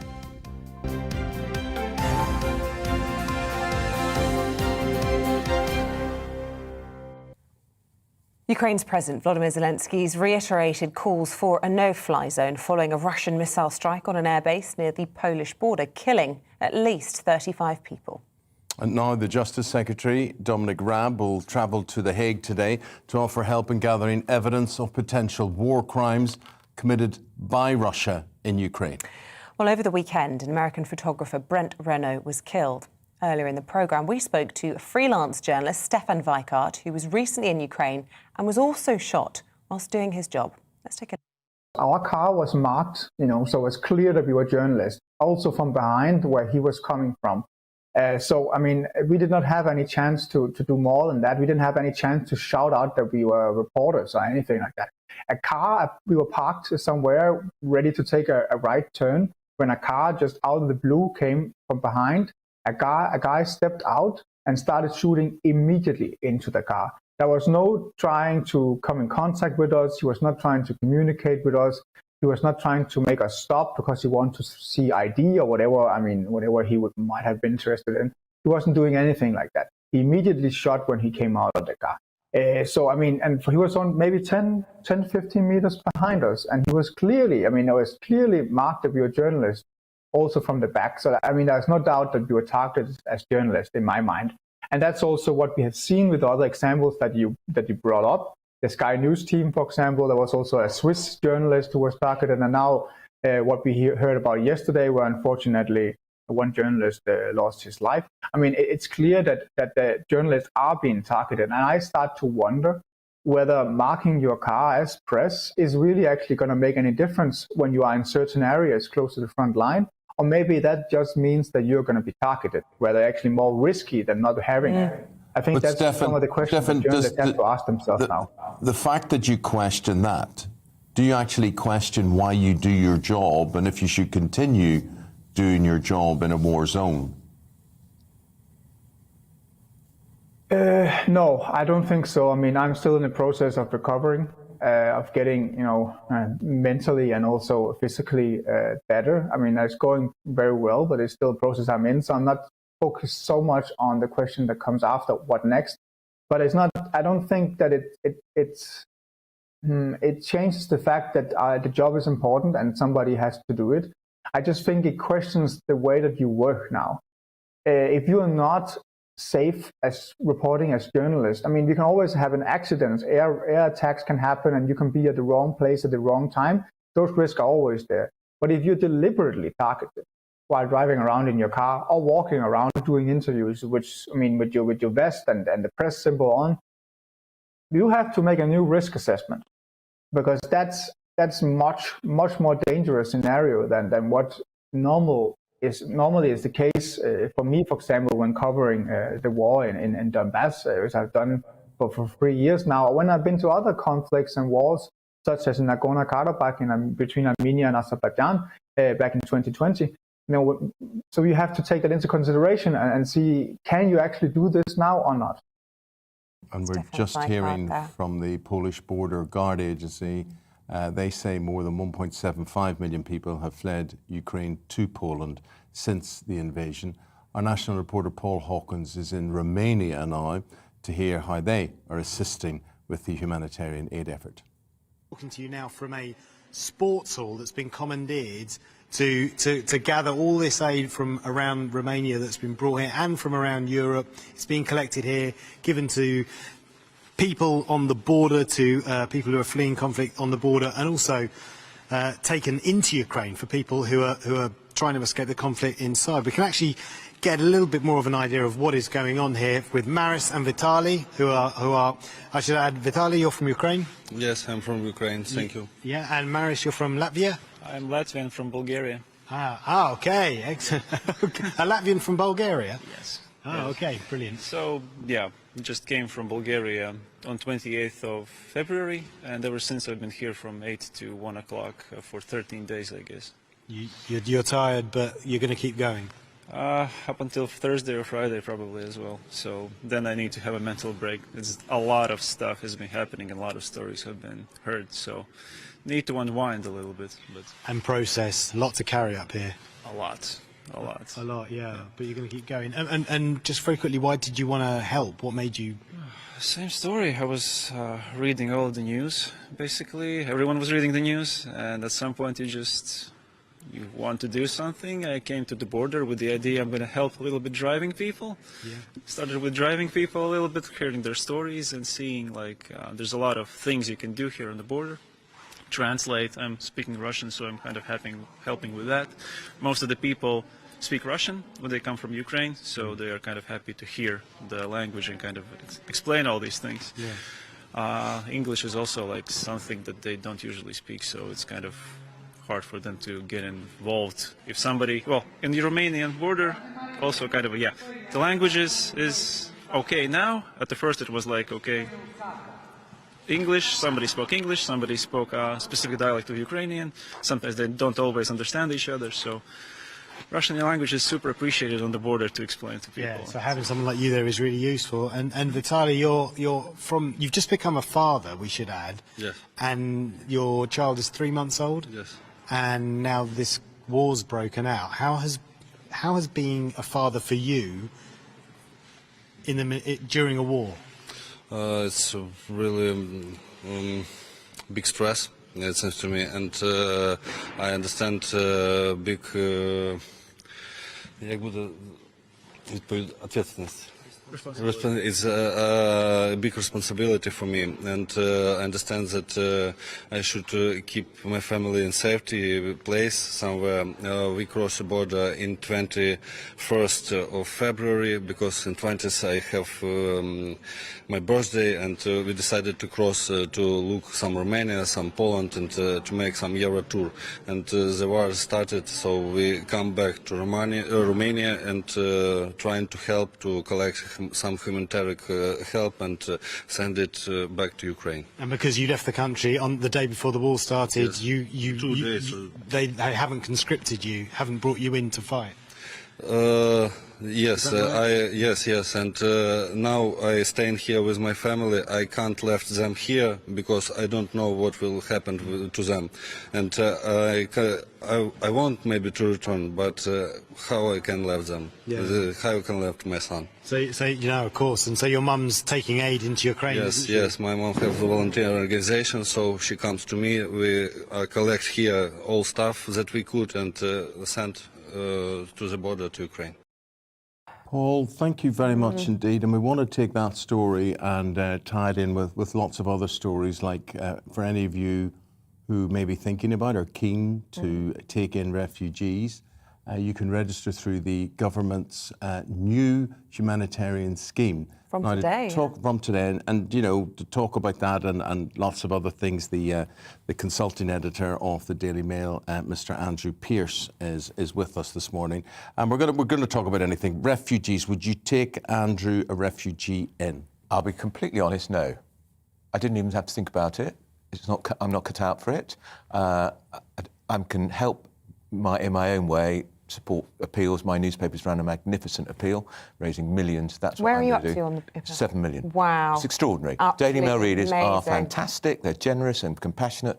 I saw a poll saying 9% of us would consider having a refugee. And I don't think 9% will, though. And the £350 a month is per household. It's not per refugee. It's a gesture, and it's more than most other countries are doing in Europe. Germany are paying, but no, I don't think any other countries are. You're going to do it, though. It's something you're going to do from the heart. You're not thinking about the money. You're not thinking about the cash on it. Exactly. But I'm not going to do it, and I'll be quite honest about it. Yeah. And all my friends I've spoken to are taking the same. It's interesting, isn't it, that you feel you can be honest. It was funny seeing Michael Gove squirm over the weekend when he was sort of hinting that he would, but couldn't be specific, which implied he was considering it, but he suspected he probably won't. I can remember Nicola Sturgeon, the First Minister in Scotland, saying in 2016, during the height of the Syria crisis, I will take in a refugee. She didn't. And she's got an official residence in Edinburgh, and she's also got a home, and she didn't do it. It's not for everybody. And why do politicians feel they have to say they might? We had it last night with Benedict Cumberbatch at the dreariest Bafta ceremony I've ever watched in my life. It went on and on and on. The film he was in won an award for what? Because it's ridiculous. Power of the Dog.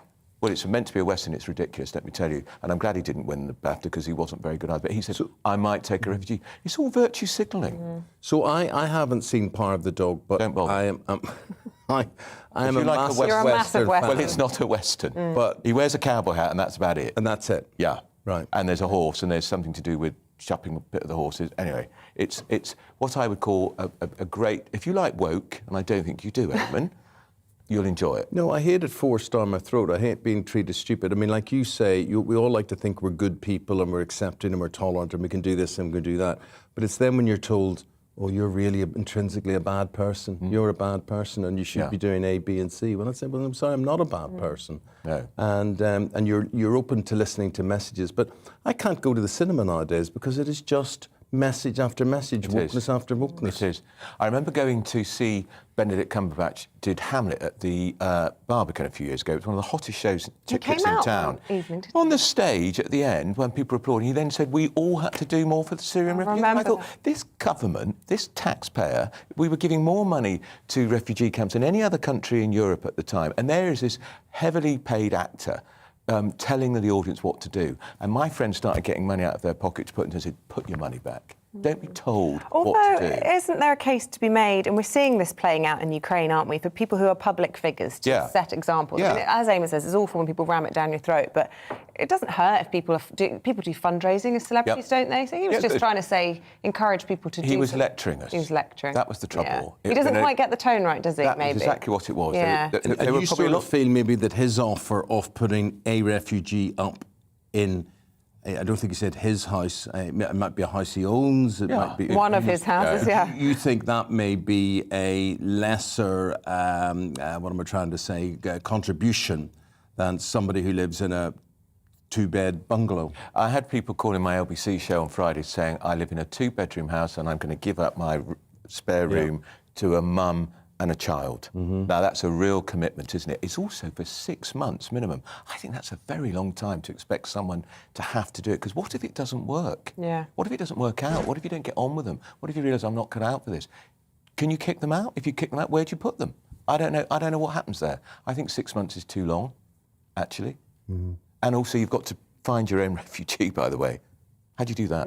It's incredibly difficult. I mean, you would go through the charities. Look, I think it's brilliant that the government are encouraging people to do that, and if people want to, that's fantastic, but it's just not for everybody. Yeah, we're looking at live pictures whilst you're speaking, Andrew, from the Romanian border, and we had an update from Poland this morning saying that they've had a total of 1.75 million, and cities like Warsaw completely overwhelmed, and you can imagine it's a tragedy for many of these neighbouring countries as well. Their entire infrastructure being in a state of shock by absorbing this many people. What will also be a tragedy for these neighbouring countries if one of these Russian ballistic missiles end up across one of those borders in Hungary, Romania, getting closer, Poland, whatever. An attack on one member state is an attack on all of NATO. I mean, how do you feel about one missile was within 15 miles of the Polish border. Poland is part of NATO. If it's attacked, do we then go to war? Do we then enforce the no-fly zone? It's a massive escalation and potentially a nuclear conflict, because Putin has nuclear weapons. You read in the papers today, it's been circulating this rumour that he's not well. This idea he's got cancer. And he's on steroids. Parkinson's or Alzheimer's or roid rage. He's quite bloated here, isn't he? Now, could that be the steroids? I think he's probably having filler in his face because he's so vain. He's had at least one face in it, doesn't he? I definitely don't think he's mad. I think he's just evil. I agree. And I actually think it's insulting to people who are ill. Mad. Well, no, yes, to people who are mad, but people who've got Alzheimer's or Parkinson's, it doesn't justify shooting. The worry would be if he is terminally ill, that he's not going to care so much about creating a nuclear conflict. You'd like to think at least he's got some humanity, but possibly he doesn't. Look, I think he's arguably one of the richest men on the planet. He doesn't want to cause a nuclear conflict. That's the end of him. That's the end of everything, isn't it? Because he wouldn't make it. Well, unless you were dying. Unless you were dying. That is a real worry. I tell you what, I literally go out with a bang. I think people are saying, what's the point? But Dominic Raab's going off to The Hague to start the war crimes. I think it's important, actually, because it won't be just about Putin. It will be his cohorts, his cronies, that ghastly foreign minister Lavrov, the brute. And it took years to get the ones from Bosnia, but they got them in the end, and they're in prison. Let me ask you, my friend. Sorry, you're... Well, no, I was just going to say, I mean, do you think we'll ever see Putin in The Hague? I hope he's dead before that. You, my friend, are always on the go. You're always working morning, noon and night. And, you know, because our jobs are visible, people think we might be working harder than most people, but we're probably not. But anyway, we put in long hours. It's National Sleep Awareness Week. Are you good about sleep? Do you get sleep? Not enough. I often see you doing newspaper reviews late at night and then popping up on a news show early in the morning. I don't get enough. What do you need? What's your optimum hours? 6. OK, well, that's pretty good. Yeah. But I think about my dad. You know, he worked in a factory, a killer of a job in British Leyland, and he was out on his bike at 6 a.m, and he was asleep every night in front of the coal fire because he was so tired. Yeah. And that was a really tough job. What I do is easy compared to what my dad did. I know what you mean. And there are millions of people working hard in But factories. apparently your whole health, and as Isabel will tell you, your circadian rhythm, which is very important, getting up. Your temper. I've got quite good rhythm, actually. Have you? Your circadian rhythm's tip-top. Particularly when it comes to AVA. Then you see me move. Then you see my rhythm.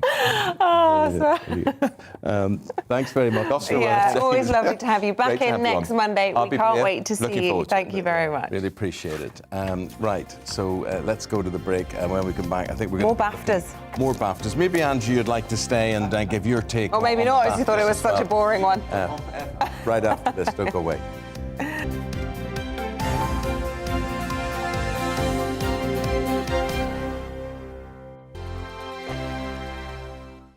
GB News is the UK's home of discussion and debate from all perspectives. To stay up to date on the latest stories, make sure that you subscribe to the GB News channel. Right here on YouTube. You can watch us live 24/7 across the whole world. You can also check out exclusive content and catch up on previous episodes of your favourite shows. Every day, we ask the questions that you'd ask, so why not add your voice to the conversation in the comments section? Don't forget to subscribe. We are GB News, Britain's news channel. Every night at 11 on GB News, we bring you the next day's stories the day before. It's basically like time travel. If it's a big story, we'll cover it, guaranteed. But we'll also have some fun along the way. Big opinions, big laughs. Sometimes big hair. This is Headliners, the paper review show that won't send you to sleep like the others will. 11 p.m, 7 nights a week. Join us.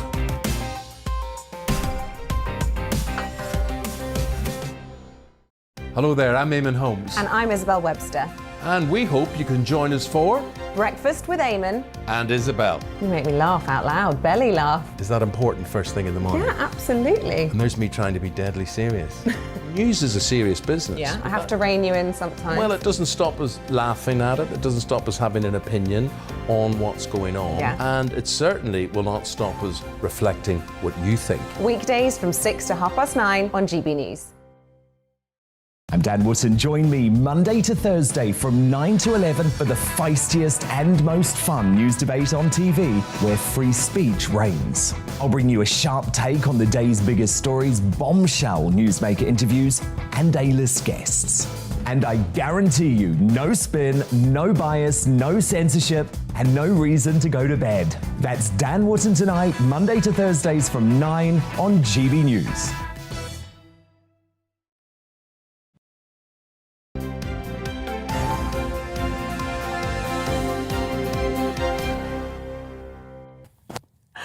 Oh, if only you could hear what goes on in the advert breaks. Tetchy by name, tetchy by nature. I really am. Here's Stephanie, showbiz reporter and journalist here with us now. We've been giving you lots of fodder for the day. I love it. Let's talk about the BAFTAs. Were you there? Yes, I was actually. I came at the end bit for the ceremony and then headed to the after party. Where was the after party? It was in nearby Royal Albert Hall, actually. Oh, okay. There was quite a few of them going on. There was a Netflix one that was at Chiltern Firehouse. There was a Paramount one that was at Strand 180. So there was quite a few going on. Do any of the stars turn up at the parties? Yeah, they do. They do. And they just take the pictures and then they schmooze.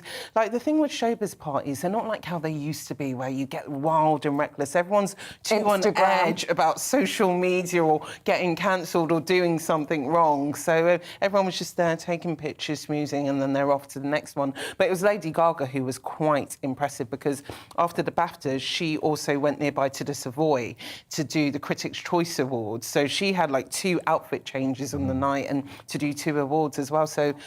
Well, that feels like a good place to start then, because we were talking about her outfit last night, and you were saying that lots of the stars had really pared back and toned down because of the conflict. Yeah, it was just, I think beforehand, they kind of got a memo to say not to go too outlandish, because it just seemed a bit distasteful. You know, celebrities have been getting a lot of slack, but they have been supporting Ukraine. So Lady Gaga, we know she wears all the wild outfits. She's been in a meat outfit before, but for yesterday, she looked quite subdued in this nice Ralph Lauren brilliant outfit, really nice plunging number. Unfortunately for her, she didn't win. She was up for leading actress for her role in House of Gucci, but she didn't win. And this is the second time she's been snubbed by the BAFTAs. But is there a reason? I mean, have you seen House of Gucci? I have seen House of Gucci. Is it good? Because I've heard really dodgy reviews. I don't think she deserved to win, if I'm honest. It's good to see her acting, and she's a great perfectionist. But you know, someone like Joanna Scanlon in After Love, she definitely deserved that award. And it's good to see an older woman get credit as well. So I think they picked the right person for once. But you know, there was other kind of big losers on the night, such as Daniel Craig, No Time to Die. It always happens with Bond films. We always expect them to do There's a sneering attitude. Anything populist, I think, is a sneering attitude. It just doesn't happen. I'm glad they got the recognition with the awards, because I don't think they'll get as much with the Oscars. But yeah, it was glad that they were nominated. But we had the EE Rising BAFTA star, Lashana Lynch, who was actually in the film. So it was good to see her get her credit. And then we also had our first deaf actor as well on stage, Troy Kutzer, who was from the film Coda. So he was on stage doing sign language, which was quite impressive to see. Big winners of the night, The Power of the Dog. Really mixed reviews throughout the course of this morning. Let me ask you about Power of the Dog. I mean, I always find, I love the cinema, right? And I'm prepared to be experimental, but it's very hard to find anybody, whether it's one of my kids or my wife or whatever, to go along and say, would you like that? You have to always take into account someone else's taste. So I'm a massive Western fan. Would I be disappointed with Power of the Dog? Yes, I think you will. Because it's not a Western. No, it's not a Western. It's set in Western settings, but it's more of a psychological thriller, and it's more focused on Benedict Cumberbatch's character as well, and how he's a bit of a narcissist and how he's kind of tortured his younger brother. So I don't think it's a typical Western, but you may like the Western settings of it. Why would it win? Cinematography? Or? I think it's more his acting in it. I love Benedict Cumberbatch as an actor, and I think he does this role a lot of good justice, and the storyline is quite good as well. He is a fantastic actor. A lot of people, we were talking this morning, people don't like him for being a bit sort of righteous and lectury. He was talking about refugees last night, but other people say that's admirable. Yeah, and I think with Benedict, what you see is what you get. When I've interviewed him before, he's not one of those kind of fake actors. And he was a bit stern yesterday because Rebel Wilson was bringing out all the gimmicks, including a cake that looked like Benedict, and he just did not seem like he found it funny. He's got no sense of humour. How disappointing. He hasn't. And I was like, he is the wrong person to do those kind of gimmicks with. But Rebel Wilson yesterday, she showed off her 5-stone weight loss, guys. So she's lost a lot of weight, but she did make a lot of controversial jokes. That's a picture of her before she lost weight up on the top of the screen. 5 stones. Well, credit to her. Yeah. She's another Adele then, isn't she? Oh, yeah, she is. They're all losing weight. I'm like, what's their secret? They've got chefs and everything. But Rebel was quite controversial yesterday. She was making a lot of jokes yesterday. Took a swig at J.K. Rowling yesterday. Aimed for Prince Andrew as well. So she was... Well, I think that's good. You know, we all sort of... What's his name? I forget his name now, from The Afterlife. Ricky Gervais. Yeah. He almost was too much for the Oscars, wasn't he? And in this woke world, I thought those days are gone, perhaps. It was good to see somebody pushing. I like comedy to be a bit edgy. It's good, but I think it works better with the American audience, because the American audience are more up for it. But No, I think the other way round. I always think that we've got a great sense of humour in Britain. The Americans don't have sarcasm, they don't like anyone, they like flattery and things. Last night, it seemed like some of the jokes she was coming off with was a bit cringeworthy, and when I was looking at some of the audience responses as well, it didn't go down too well. I loved her personally, but I just think the audience, I think people are too scared to laugh now at things in case you're seeing that you're endorsing the wrong thing. But that's very true. Yeah. Very true. So there you go. You were out last night at the after party. You're up today. It's sleep awareness week. Anything you'd like to contribute there in 15 seconds? Sleep is very important, and you should use meditation oils on your temples. They help you sleep. And also listen to meditation while you're sleeping, Eamonn. Oh, yes, I so am great for TV. It's going you say on that, there. I am what? Great for TV. I'm beautiful. You listen to all those affirmations, you'll be white as rain the next day. I'm going to record them in your voice, and then I'm going to play them. Stephanie, we love having you in. Thank you so much. TV. Stephanie, thank you very much indeed. Really good. Belle, we'll say goodbye. After some sleep, we'll be back tomorrow. Tom Howard, you are so great beautiful. For TV. I'm so beautiful. See you tomorrow. Is there an app for that? That'd be very good. Tom after this. See you in the morning. Right, well, looking ahead to today's weather, and the UK is looking a bit mixed with showers for some, but blue skies and sunshine for others. Let's take a look at the details. Well, there may be 1 or 2 showers across southwest England, especially for Devon and Dorset, but most places should be dry with variable cloud and some sunny spells. A greater chance of catching a shower across southeast England, especially to the south of London. Temperatures up to 12 Celsius by midday. Much of Wales will be bathed in blue skies and spring sunshine, and with light winds, it should feel very pleasant if you're out and about. Some areas of cloud and maybe the odd shower across the south.